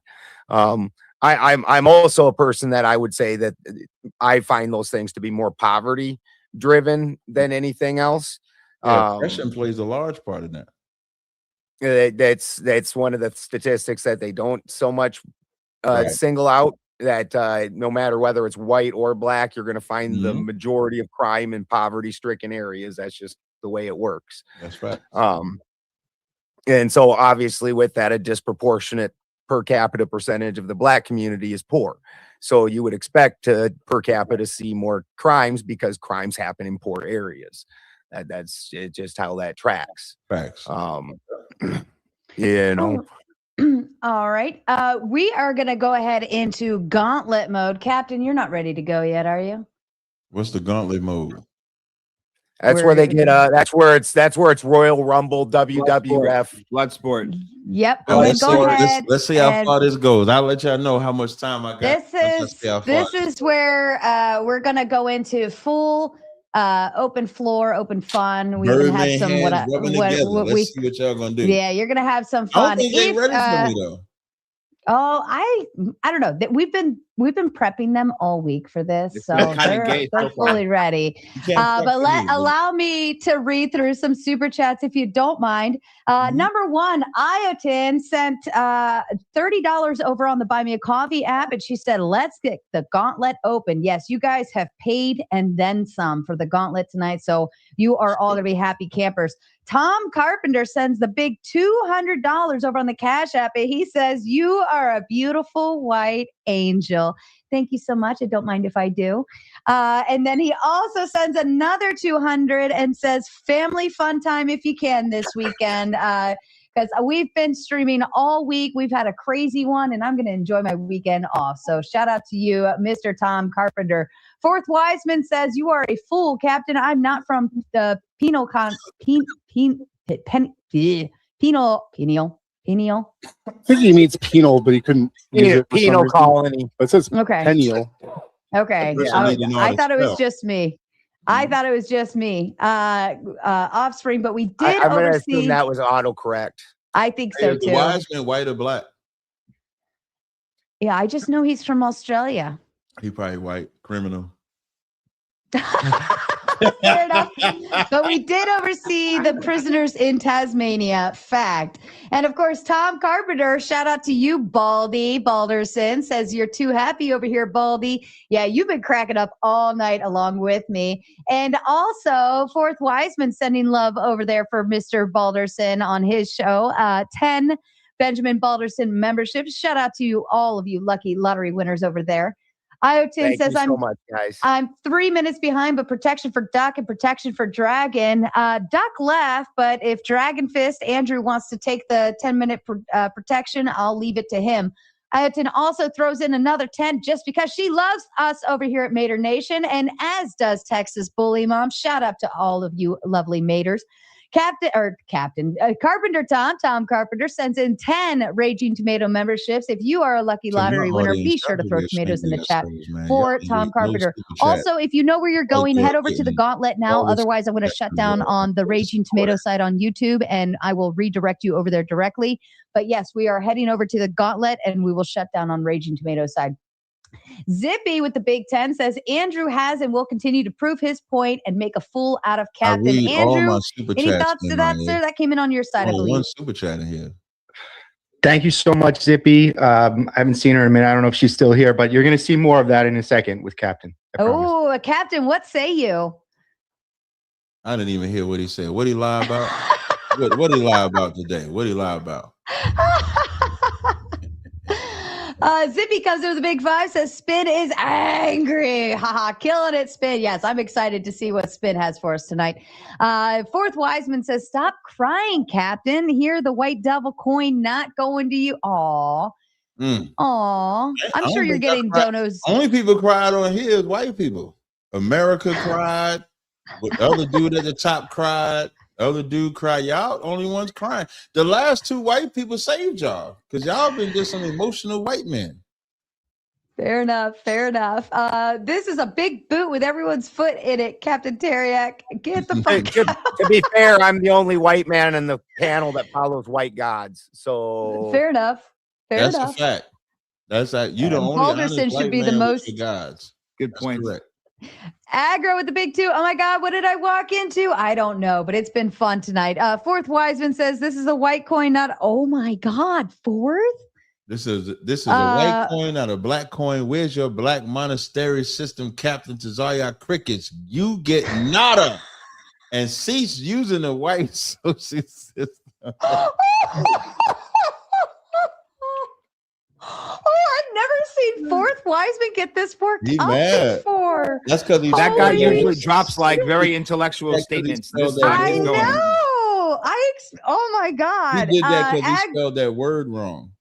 Well, these are from like an hour ago. That guy usually drops like philosophical statements that are pretty like amazing. He probably get butt plugged when the live is over. When the live is over, he probably gets butt plugged when the live is over. Hey Sarah, how do we get over to the Gauntlet? I'm gonna drop the link in the chat here. You don't go anywhere. You're on panel. You don't go anywhere. But I'll drop the show link in the chat unless one of my mods can hit it. Oh, actually, the Uncle Guns is dropping the Gauntlet link in the chat right now. So we just stay on and we get transitioned over. Yeah, you're not moving. We're staying right here. Okay. Can we hurry up to the gauntlet? We're Let's go, going. Cap. Agar with his new membership. Shout out to you. Headmistress says, down with LJ. Bring up Toasty. LJ, you're going to the backstage. Just hang tight back there. Toasty, get his spot up. And of course, this is the boot game. You can boot anyone on this screen except for Captain T. And if you're going to boot me, you better send a lot of money to do it. Okay. Fourth Wiseman says, this is for Clay. You can fight water with this one, Clay. Are you having fun, Clay? I am. In fact, I think T and I are both fighting water. We both come from the same viewpoint on the flood. So yeah. Fair enough. Dixon sending 5 Dragonfish memberships over on his end. Much love to you. Caledonian says, before Israel, there was Canaan. Why It means identify Scottish. What? It means Scottish. That's Scottish elixir. It's Caledonian. Oh. Before Israel, there was Canaan. Why identify with the Israelites and not Canaanites? Same people, different period. I could see the Thor in you with that beard and the look. I could see it now. Now after you spoke, I could see it. The answer to that is Canaanites were as an area, and the Israelites were the Hebrew people that took the covenant. Yeah, so Canaanites location. Canaanites are called Canaanites because they come from a man named Canaan. Israelites are Israelites because they come from a man named Israel. The landmass does not make you who you are. So they just named the land Israel once they took it over, but they were Israelites because they come from Israel. That's all. Very easy. Kind of. Ain't no damn kind. All right. Yeah, kind of. Because a lot of Jacob was changed to Israel. Fourth Wiseman still throwing out insults. Captain T, white man system, all of it. Why are you using it? Go back. I could take advantage of the system. Like, get out your feelings, man. Why are you mad? Because I could take advantage of the system. That's all I'm doing. He says, I'm not racist, but I've seen thousands of black people go down this path of, oh, woe is me, when in fact it's got nothing to do with race at all. Right. So I'm not a woe is me person. I'm not complaining about what the white man is doing. My job is only to point out what the white man is doing and build what we're doing. I don't have that woe is me mentality. That's all you fucking done since you come up here. What did I do? Shut the fuck up already. Literally, that's all you do. What was me? Wait, but I want to hear what was me have I done? How you're so oppressed by the white man. I never said I was That's all oppressed. you have done. I am sure everybody in this chat and everybody on this panel can agree. All you do is complain about the white man. Wait till she's done. I got something real good for one you. second. Trust I have not. Before, go ahead, Cat. Shots motherfucking fired. Let's fucking go. I just all right. Actually, let's do this. Let's get into the gauntlet. Come on. Yeah, before it's about to turn up. I already know it.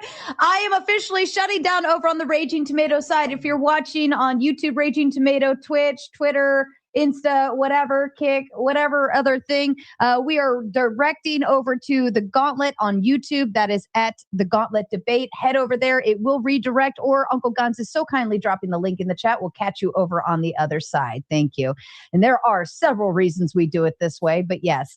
All right, go ahead, Captain. You were answering to I was Spin. just saying, I don't speak from, I'm not oppressed by anybody. Like, he gonna die from that cancer. That's a demon right there. He gonna die from cancer.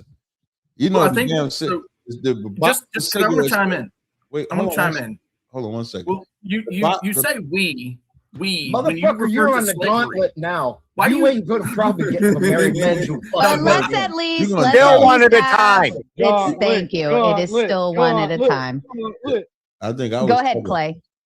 Okay, so I think that a lot of the quote unquote white people are coming at you because you do say we when you refer to slavery. We were in slavery. We went through this. We happened. When you say we, you're identifying with those people from the past. And I know that that's where they're coming from. Well, I am black. My ancestors do trace back to slavery. When I say we, it's because I don't ever want to separate myself from my people, just like everybody does.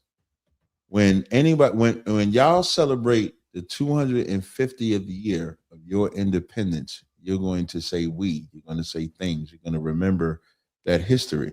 So me remembering the history is not me being a woe is me type of attitude. When the Jewish man talks about the Holocaust, that's not woe is me attitude. They're remembering their history. Yes, it is. So I just remember my history, and he's gonna die. That white man smoking that cigarette. That's how you know you got a demon. It says the Surgeon General's warning says it causes cancer, and you smoke it anyway, you're going to die. See, Spin, he cares about you. That was out of love. He just told you. See that? So are you, motherfucker. So You we all die are. before me. So what? I'm never So what? dying. I'm never You're dying. the man to come up here on a white girl's never fucking dying. panel talking You're about you gonna hate die. motherfucking white people. You're gonna die. You better. You are the epitome of stupid. How am I the epitome of stupid when you brought up You wait, hold the fuck on. Let me You respond. said, and I quote, hold on, shut your mouth. Why is he crying, man? I just want to I think he's worked up. I think he's worked up. Spin, why? Answer the question, why? Wait, are we in gauntlet mode right now? Yes, you're fucking right. Here. Fuck what he want to say. You're gonna die because that cancer stick is gonna fucking get.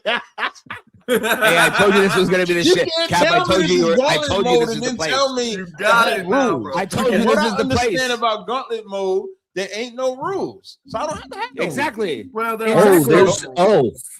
you want to play no rules with me? Cancer. Except for there's still Remember TOS, this gentlemen. conversation. Still no TOS. Yeah, we are still under TOS guidelines, but yes, have your fun, boys. You find and one rule. Go ahead, Omar. Go ahead, Omar. 1 second. Cap, Cap, real quick, just non-related to this fucking racist shit you guys all dealing with. What did you want to say now? What you want to say now? Bro, it was about to be fucking hilarious, but you fucking had the cock blocking on that shit. You should let it roll. It would have been a whole twist. God damn it. But I'll come back with that Nigerian shit, master. You won't even know next time. Right. Hey, I'm debating your boy here on the 12th. Who?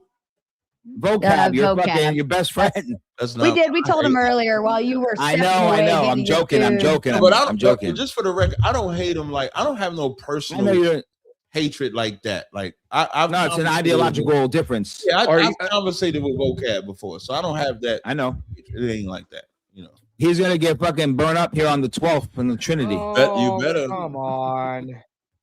All right. Fourth Wiseman also Yeah, said, you if it's do. a race thing, well, I see a lot racing to the bottom. Oh my God, Ford. What does that mean? You know who's Come on, racist? wait. Come up here on this panel being a racist.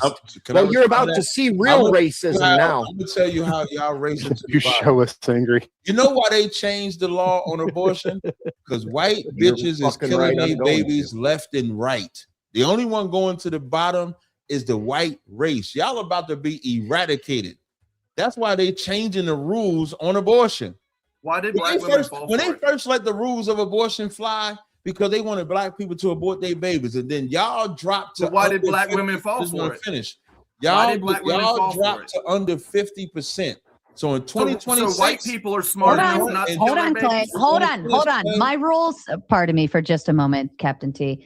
My rules still apply. When one person is talking, you fucking let them finish. Thank you. Thank you. I got Sarah Go ahead. cursing for me. I like that shit. Got Sarah on my No, side. it's called Now, moderation. I just want to finish. So in 2026, y'all dropped below 50% because the white race is failing. The only race that's failing is the white race. Y'all motherfuckers is going away. You know what race you can't get rid of? Because I'm going to answer you, Clay, at the same time.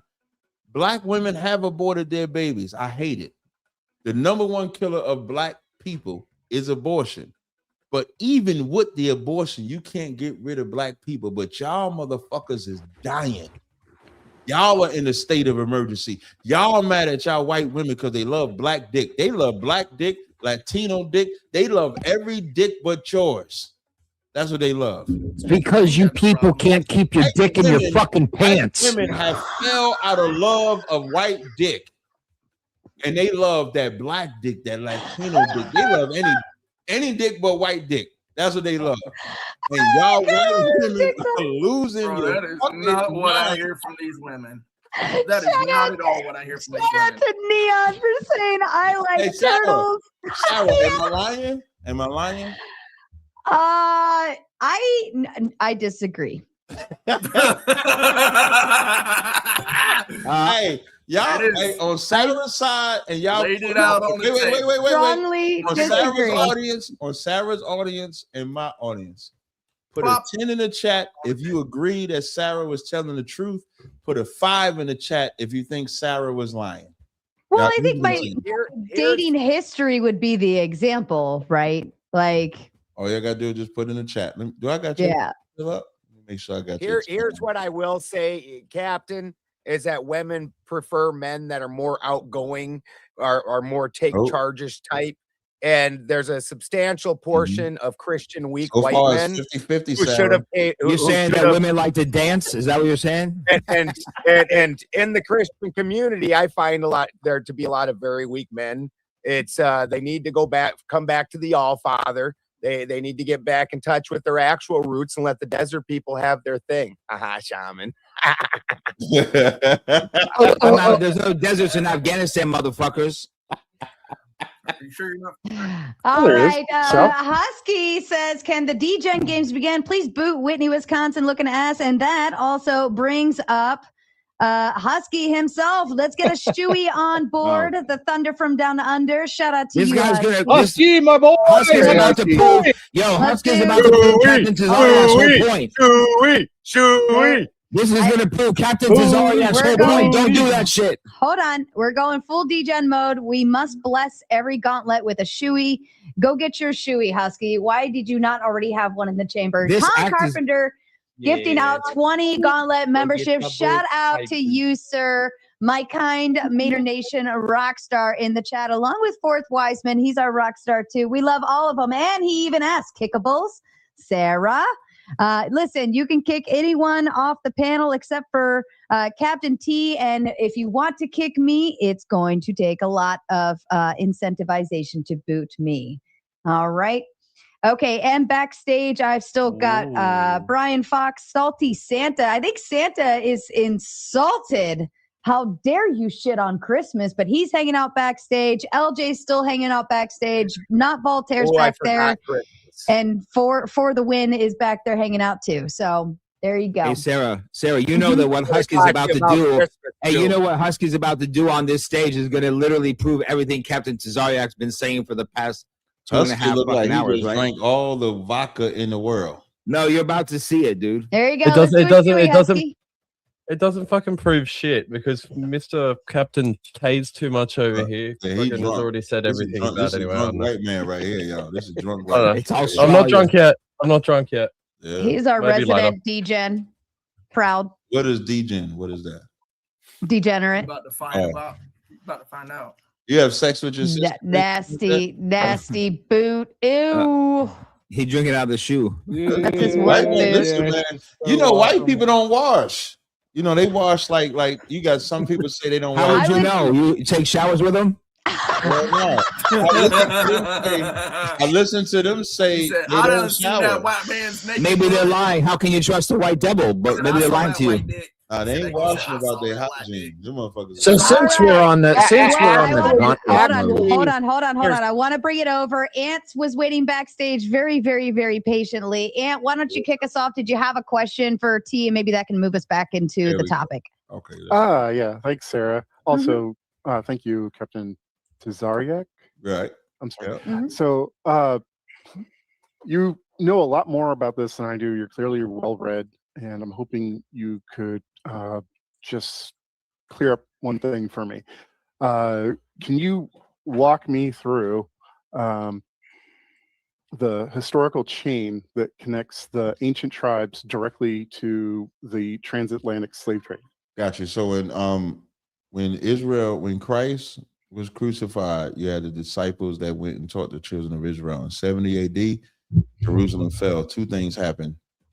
You had Israelites flee into Europe, and you had Israelites flee into Africa. The west coast of Africa specifically, you can actually get ancient maps where it would say land of Judah in the west coast of Africa.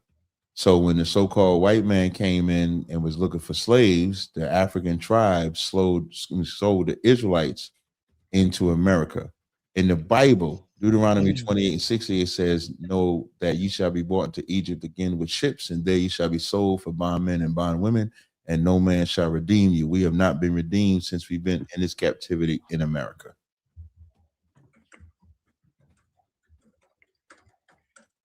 Do you have a follow-up to that, Ant?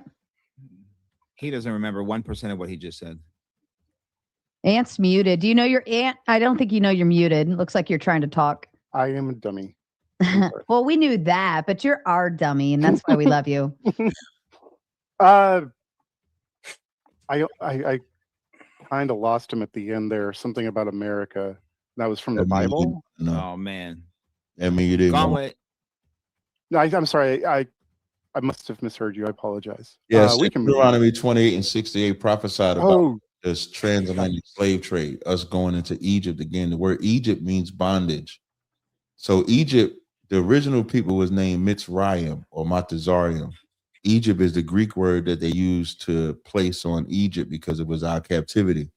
So when it says you're going to Egypt again with ships, there's only one people that went into captivity with ships and was sold to bondmen and bondwomen and have not been redeemed. That's the blacks, Latinos, and Native Indians. Even in Revelations, the 11th chapter, it says that place would be spiritually called Sodom and Egypt. Sodom for all the gay shit y'all like to do, and Egypt for the bondage. Excuse me? Dude, he just makes claims. He has no evidence. Excuse me? Have any evidence of Hey, anything? I'm gonna give you evidence of. I'm gonna give you evidence in 2020. Anything? Wait. That ain't even in the fucking Bible, homie. I'll give you evidence in 2026. Hey, Captain Radical Moron. Hey, Chud the Builder used to get fucked by a black woman in his ass. I guess I was confused. You don't even know what evidence is. That's why Chud the Builder. You don't even know what evidence is. Hey, Chud the Builder was going around calling black people the N-word because he was a masochistic. Because he couldn't get banged by a black woman in his ass no more, he had to go find how to get persecuted by other black men. He was a fairy. Sounds gay. Donald Trump. Hold on, Captain Stupid. You said something earlier. You said something earlier. Back off your mic, Spin. You said something. You said something. I know you like to suck dick. Get off the mic. I know you like to shut the fuck up. You suck dick. Shut the fuck up. Let me get this straight. I bet you suck dick. That's why you suck the mic. You get your fuck off. Said something about the Epstein files. Back to the top. So hold on. Spin was asking something. Let him ask his question, Clay. They all about to chip out. All the white men. Excuse me. Do you want me to become really racist like you are? I said I would shut up if I were you. They about to chimp out. They about to chimp out. Ask your question. The only chimping out in here is you. Spin, ask your question or I'll move on. I'm trying, but he won't shut the fuck up. You're too busy worried about him. Just ask your question. You said, and I quote, the Epstein files and President Trump, and he's a PDF file. Your words, not mine. You said it. I'm not going to repeat it. If you get the dicks out of your fucking ear. But can you just listen to what I'm saying? You said, and I quote. You said, and I quote, Trump is a PDF file, right? Because of the Epstein files. Your words, not mine. Right. Evidence. Now see, you dumb fuck. Right. I am really versed in this topic. Tell me one page, where Trump did anything to the magnitude that you say he did. Show me. Prove it. I would probably have to look it up. Let me know when you finish. Look it up. You're so versed in all of your bullshit and your racist slurs against white women, white men. You disrespected the host by what you said. How did I disrespect the host? White women are the devil? Well, you're sure up here on a white woman's panel. And why do you have to look it up? Are you making claims that you don't know if they're true or not, and you have to look them up? Is that what you're saying? No. You asked for. So why would you have to look up your own claim? Are you done? It's because it's too hard to look up, and he'll never be able to look it up. So he'll say he'll have It's to do it later because and he'll it doesn't exist. Oh shit. So are we really going to spend this time talking about Trump? Oh no, I'm calling him out on his bullshit, Omar. Hold on. Let's let Spin have his moment. When I said I would have to look it up, is you're asking for a specific. Come on, guys, let's let Spin have his moment. So I don't have the specific things on my person. A couple months ago, when I was actually studying it like that, I did. But what I do know is I'm not the only one that believes that. Most white men, like Nick Fuentes, what's the other guy? They believe that Donald Trump. They believe that Donald Trump is only siding with Israel in the war because he's being blackmailed because of the Epstein files. That's not a black thing. That's what white people believe. Yeah. So no, I don't have the direct things in front of me that they. You want to know why you don't have the direct things in front of you? You want to know why you don't have the direct things in front of you? It's not because it doesn't exist. You dumb fucking. I understand. You're gonna bust a blood vessel. So you gotta understand. Oh, I'm not gonna bust a blood vessel, but I'm gonna tell you. I'm going to give you this offer. I'm going to give you this offer. If you hate the United States, like I have seen from at least 30 of your Instagram, did you follow? I will pay for you to get the fuck out of my country and go where you think your ideology will fucking make sense. It's your country, though. This is a country that you stole. Thieves don't get to keep what they stole. Oh, now we're back to stolen land. Please go there. Evidence? Please fucking go there. Another claim. Evidence? Any evidence of that? It's your country. You're gonna lose up here, buddy. You're gonna lose. This is my fucking country. This is my brother's coury. Fuck. Oh, this is my brother. My brother. You ain't my brother, though. That's right, and you will never be. Spin, you're not helping your team here. Yeah. Jim with the Big Ten says, I'm white, but after watching that dude drink out of the shoe, I think we're all Shout out to you. Husky, you got another one in the chamber? I told you that wasn't going to be winning the argument there. 1 second. Come on. Lost the argument on this shit. Oh, now he's got to take it off. All right, we'll go back to you, but He's like, does a bear shit in the woods? Of course I have another one. And then Husky says, Captain Taze too much seems to love talking about male reproductive organs. He shall now be known as Milkman Consumer of Milk, as the Milkman Consumer of Milk. Hey, what, Husky? Milk is on. He's a milkman. He consumes milk because it wouldn't let me say cum. So all right. If you think about it, that means I will be milking women, though. Oh, okay. That's yeah, YouTube Super Chat wouldn't let me say cum. So he's now the consumer. You got to be creative. You got to do it. And Fourth Wiseman, I'm sad to see this, and I hope you don't feel this way. Fourth Wiseman says, I fail to see how having this Captain Tazaryach fool on the channel, Sarah, is going to grow the channel. For me, I'll abort. Well, hold on. This one's for me. For me, I'll abort activity here since apparently the hatred spreader can't be booted. And Fourth Wiseman, my platform offers voices to all and any. If I came in, let me respond and then I'll give you a moment. If I sat here and was picky on what types of opinions, backgrounds, experiences, so on and so forth, of who I would host on my show and who would I allow to be a guest or a panelist, I would have no panelists, because this is what this platform is here and meant to do. It offers the ability to share your opinion, and the other people are here to challenge your claims and potentially shut it down. So it works in all worlds, not just the way I want to see it done. All right. And to you, Captain. Yeah, last night there were two rabbis arguing over the Talmud. Last night. Go ahead, Captain. Yeah, I was just going to say to Fourth Wiseman, we appreciate all the money that you've given so far. I think you've given about $80, $100 or something like that.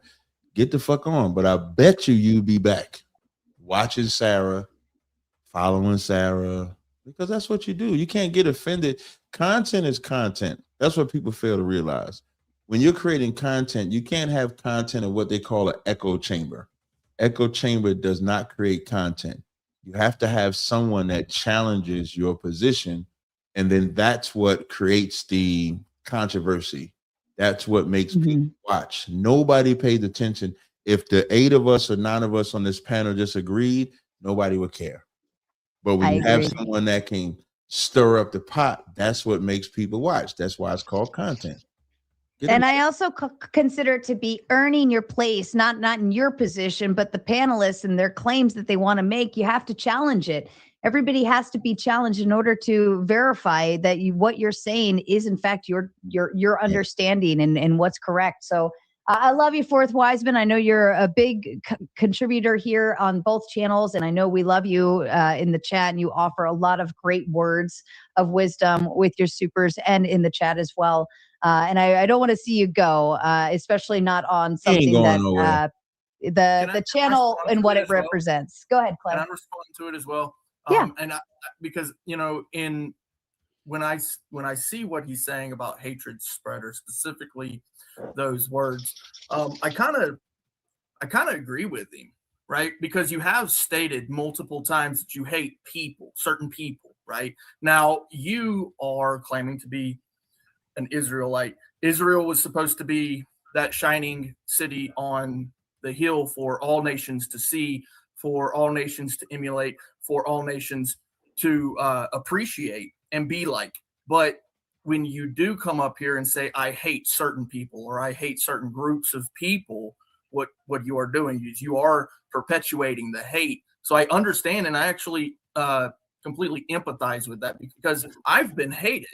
For sure, 100%. I've been hated by people, and for no reason, right? Because again, I don't identify as white. I identify as a man created by God to be an example. Now, sure, I'm not perfect, but just like Paul wasn't perfect, just like nobody but Jesus, apparently, according to the doctrine. But Paul was a liar. When you bring I'm sorry that you feel that way. But when you bring a certain Paul was aspect not a liar of hate, when you bring that to the table and say it's okay to hate, that is in fact spreading the idea that hate is okay. Does that make sense? Yeah, no, what you're saying makes sense. And if I was hating without cause, I would agree with you. In Ecclesiastes, the 3rd chapter, says to every season there is a purpose. And it says there's a time to love, a time to hate. In Psalms 139, 19 and 20, it says, do not I hate them that hate thee, O God. I hate them with the perfect hatred. As I stated in the beginning of this conversation, my hatred for white people is not emotional. Otherwise, I would not have responded to Sarah at all. I would not have agreed to sit with Sarah at all. So it's not from an emotional, every time I see a white person, you white devil, da da da da.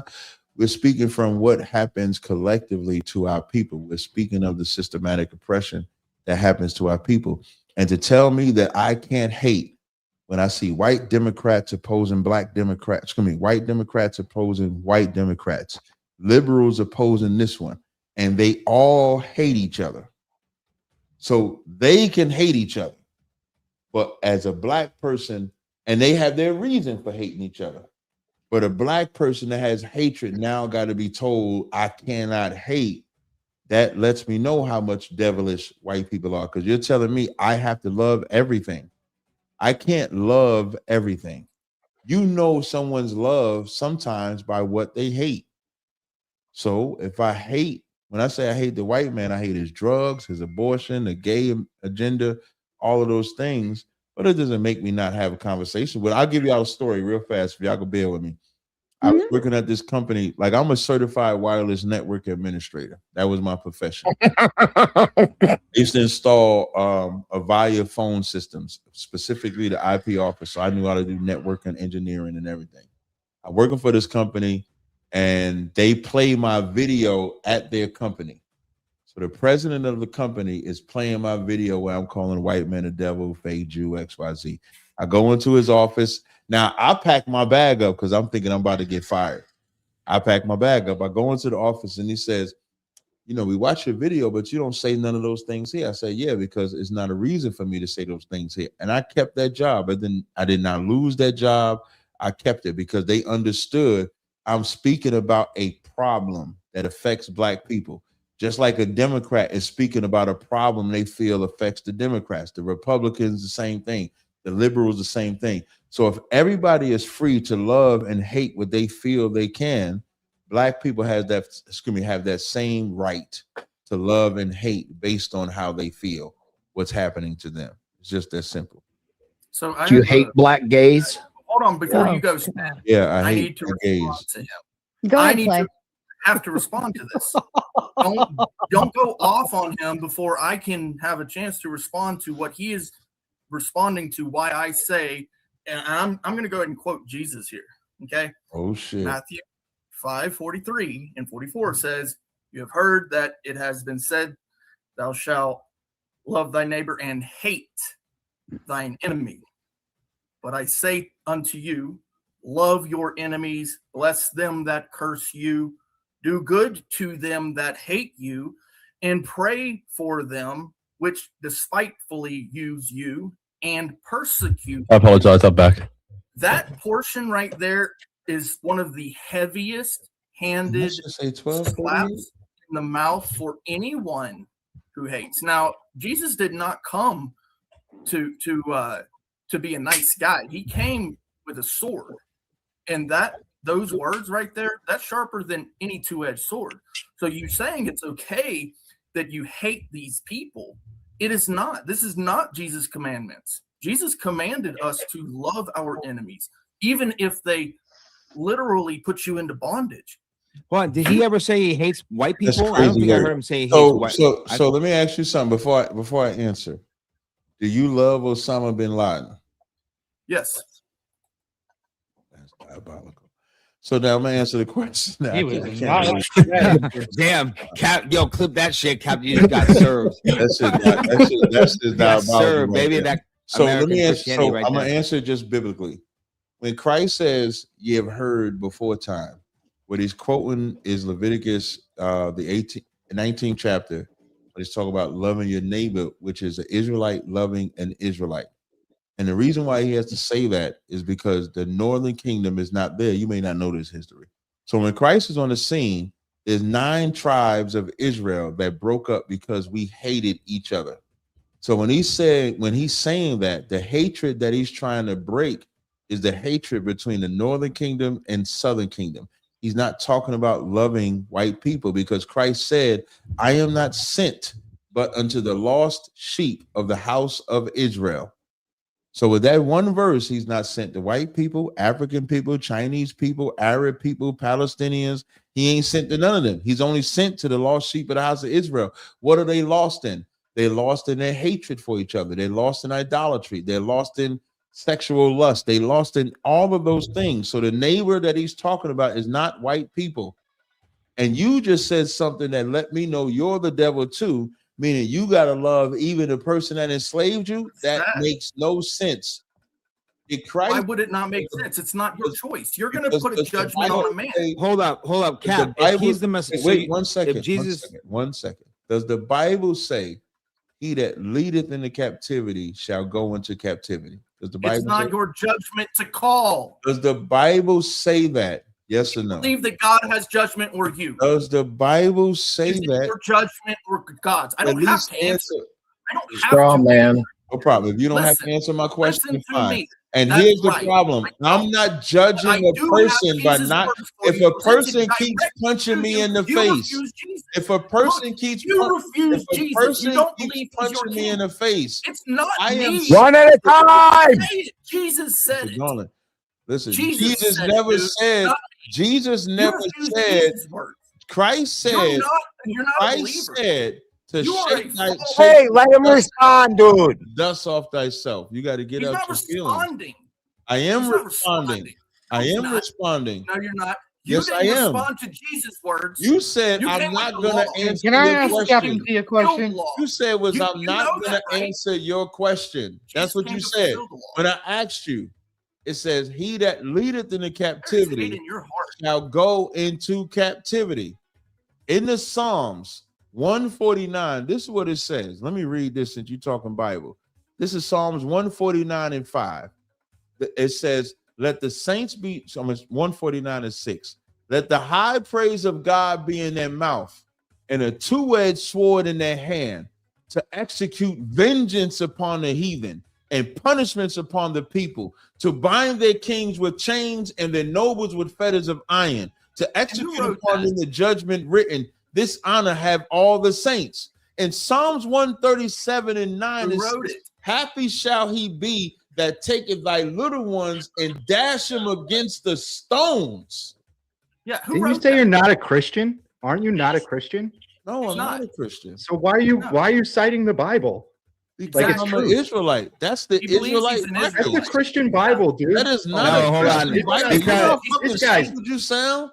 he also said he believes. What Jesus Bible is are you king, quoting? but his king's No, word he believes is- Jesus is the Messiah. He believes Jesus is the gonna Messiah, kill- so he takes. When Christ returns, when Christ I returns, can only hear one person at a time. Christ returns, is he All right, gonna can I make a real fucking argument, Cap? I probably got about If 5 Jesus more is the minutes. Messiah, Yeah, no. I think Jesus is the Messiah, right? I did. Yes, Christ is the Messiah. Okay, so if Christ is the Messiah, that means he fulfilled all the messianic prophecies in the Tanakh, right? Yes.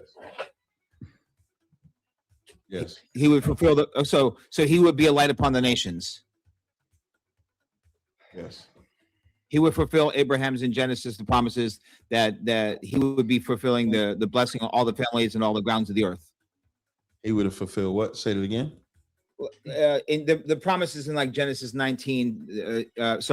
12 that God gave to Abraham and his seeds of his nations. You believe that the Messiah would be a descendant of this, a descendant of David. So in Isaiah, when they're talking about he would be a covenant to the people and light upon the nations, right? The anointed one, the Christ, right? The Mashiach is the light upon the nations, right? Right. So that means that Jesus would be coming to fulfill the covenant and bring it upon the whole world. So how would he be fulfilling anything that has to do with the nation of Israel itself? In my perspective, he was only arguing with the Pharisees because these were those who called themselves Jews and are not.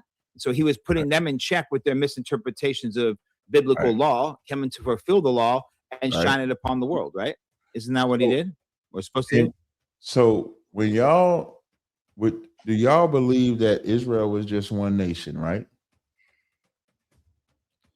Were we talking about the physical land, or are we talking about the covenant? How about the people? And I'm just talking about the people of Israel. Would they be one nation? Yes or no? No. They be more than 12 tribes in one nation. Sure. However you want to semantics. no problem. Does the Bible say that they would become multiple nations?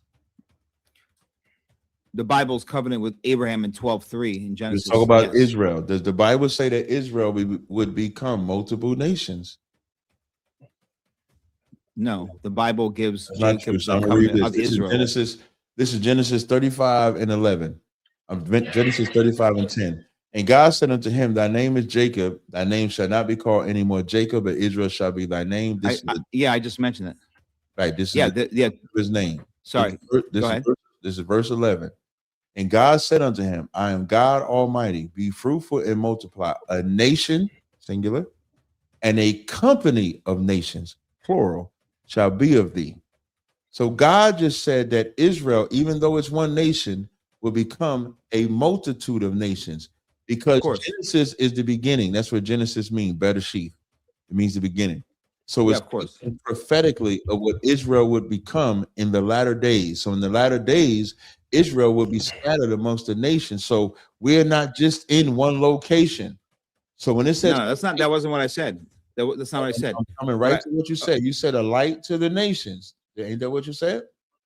That's what the Mashiach is supposed to be. So if you believe Jesus the Messiah, when it says light to the nations, it's not talking about non-Israelites. That's why I started here. No, it's not. That's why I started yes, it is. Here. Goyim is nations, and that includes all the people of the earth. Goyim, because if you go to when it says he would be a company of nations, what is that word used in the Hebrew? Is it not Goyim?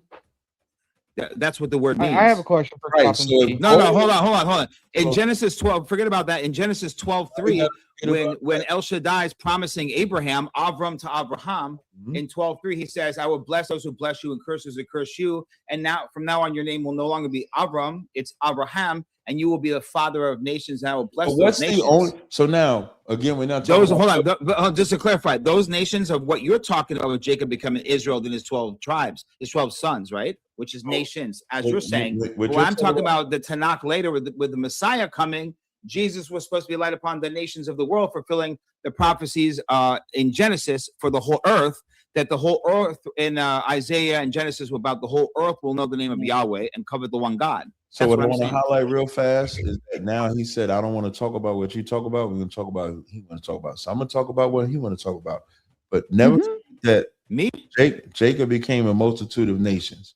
In Genesis 12:3, when he read that, what's the criteria to get a blessing? A son of Abraham.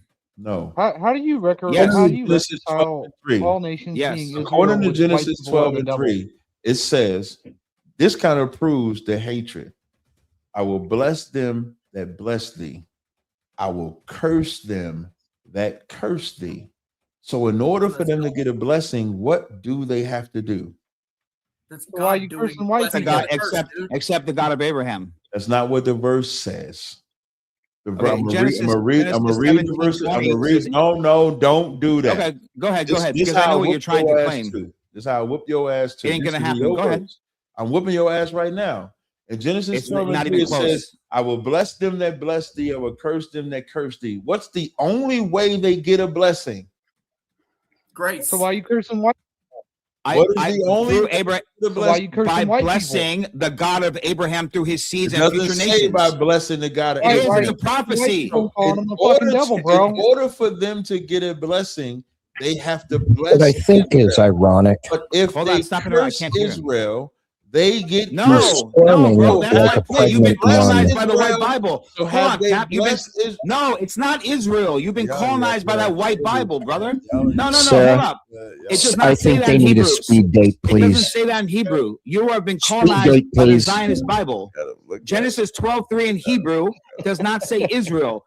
In Genesis 12:3, there is no don't say- Jacob because Wait. Abraham doesn't have any children yet. That's Abraham's right. children come So- later. You're reading that Zionist Bible, Why bro. are you Wait. lying to people and cursing white people? Who is the seed of Abraham? Oh, Ishmael, Isaac, Jake, and the adopted children, plus the 6 others with the third wife. That's not true. So Yeah. Oh, really? Yeah, definitely. Now, see, you're doing that European Christian shit I'm that just using the Bible. you accept their No, Christian no, perspective no, one no, way no. and disregard Don't do the that. Hebrew. Don't lie. Don't lie. I'm not lying. Okay. Hold on. I just answered your question. In Genesis 17:20, when he says, as for Ishmael, I have heard you. Behold, I have blessed him and will make him fruitful and make him multiply exceedingly. So I agree. So he got a blessing too because he's a He son of got a Abraham. That's blessing. my point. But I didn't That's my ask point. you. Wait, I understand your point is the blessing, but that's not. Why do you keep sounding like you're from the my ghetto, blessing, dude? My blessing is my point is the covenant. Him. When I asked you who's the seed of Abraham, you're right when you say he had Ishmael, Isaac, and 6 other sons. Yes. Because he had Ishmael with Hagar, Isaac with Rebekah. But you said no. Genesis 20. Listen to what I'm saying. And then Genesis 25, he got another wife. He had 6 other children. So he had 8 sons total. My question to you was, who's the seed of Abraham? The reason why I asked you that question is because did God say, in Isaac shall thy seed be called? Yes or no? That's after Ishmael was sent out and he only had one son in his covenant in his home. Yes, I agree with you. I agree with you. Yes. So that's true. the only child that God recognizes is Isaac, correct? No, that's not true.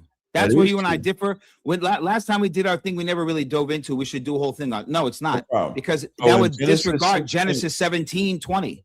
So in Genesis 17:20, I'm gonna show you. Genesis 7:20, please. 17 and 20, it says, I'm gonna start up at verse 19. And then also go back to 12:3 because you said Israel, and there's no such thing as Israel. It was only Abraham. There was no Israel. No Jacob was alive. I'm gonna start at verse 18.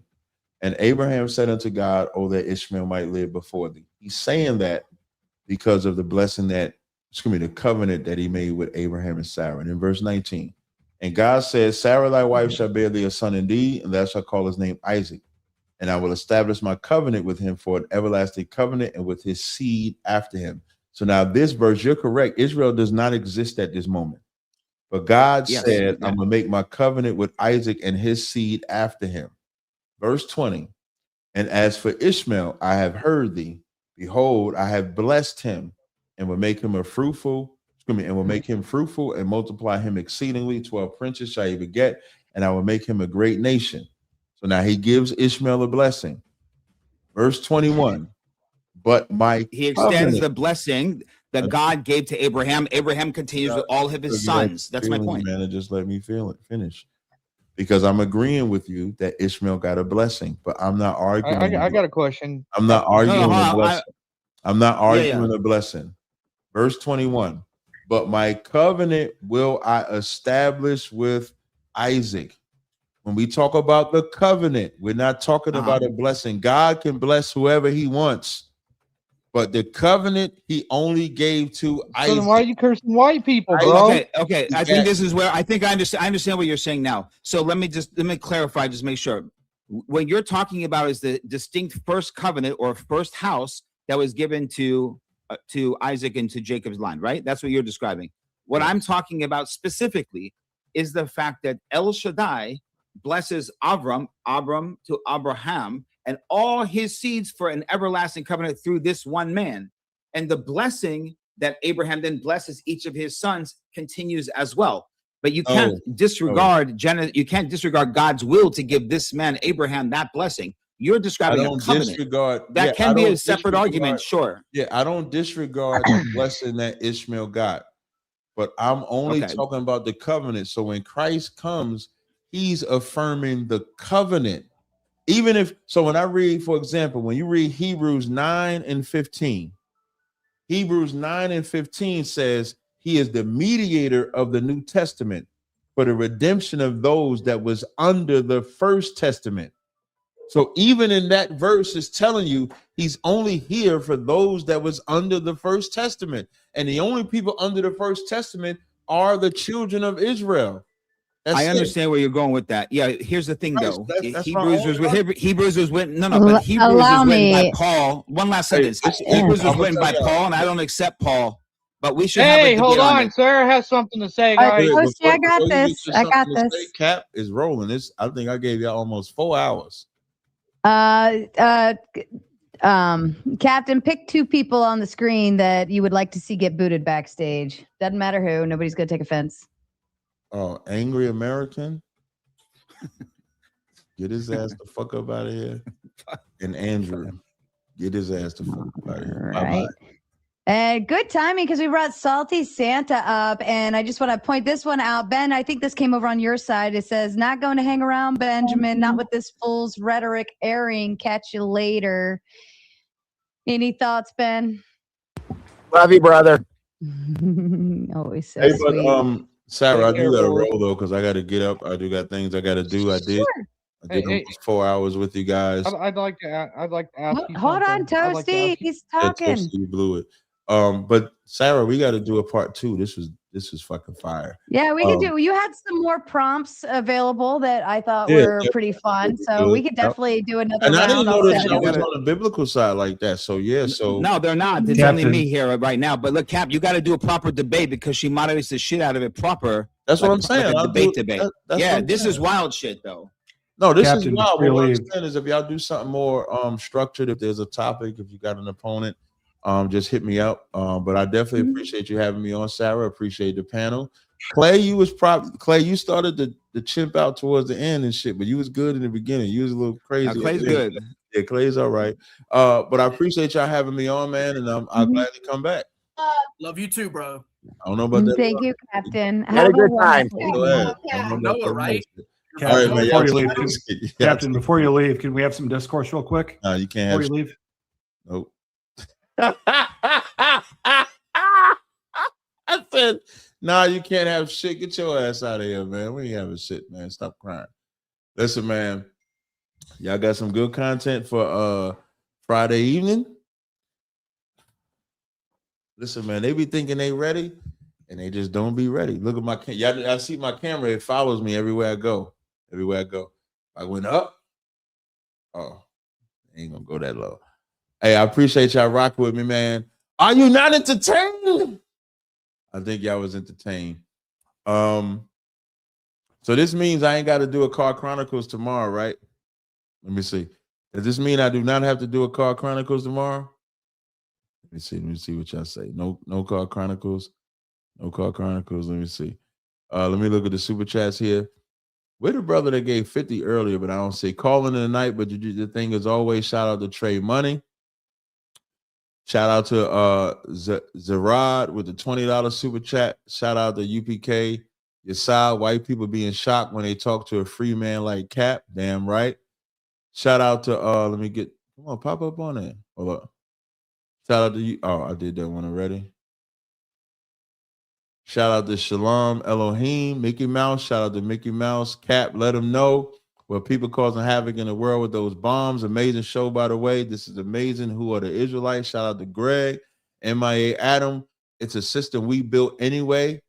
Shout out to you. Shout out to Greg Taylor. She turned it into that tomato. Great fucking moderation by the host. She was actually a good moderator. Definitely shout out to Hug. Shout out to Ghost Lithium. There's a federal civil complaint from 2016 of Trump essaying a 13-year-old CSNBC. Shout out to Greg Taylor again. Cap, you have to run that gauntlet till 1:30. Diabolical. That's crazy work. Cap, tell Husky looks like what happens when you let the people on the spectrum mate. Shout out to Abishai. Thou shalt not avenge nor grudge. Listen, Abishai, that's the scripture that I quoted. You definitely super chatted. Appreciate that. Shout out to Antisocial. Cap brought the demon out of clay, the deceiver. Most definitely. Can you tell him you're not a Christian, please? I think I did. Greg Taylor again. Captain Sarah turned into a rotten tomato. That's crazy work. We still need the car because that's fucked up. Yeah. Slow it down, Tiger. We need that CC. Y'all ain't playing with that. And then shout out, you better do a Call Chronicles. I'm gonna call you and shout out to Jim's member for 6 months, man. I appreciate y'all rocking with me, and I'm definitely gonna do the super chat. So until next time, Yahweh Shem Yahweh Thumb, Yahweh Shema Thumb by Shem Yahweh Shah.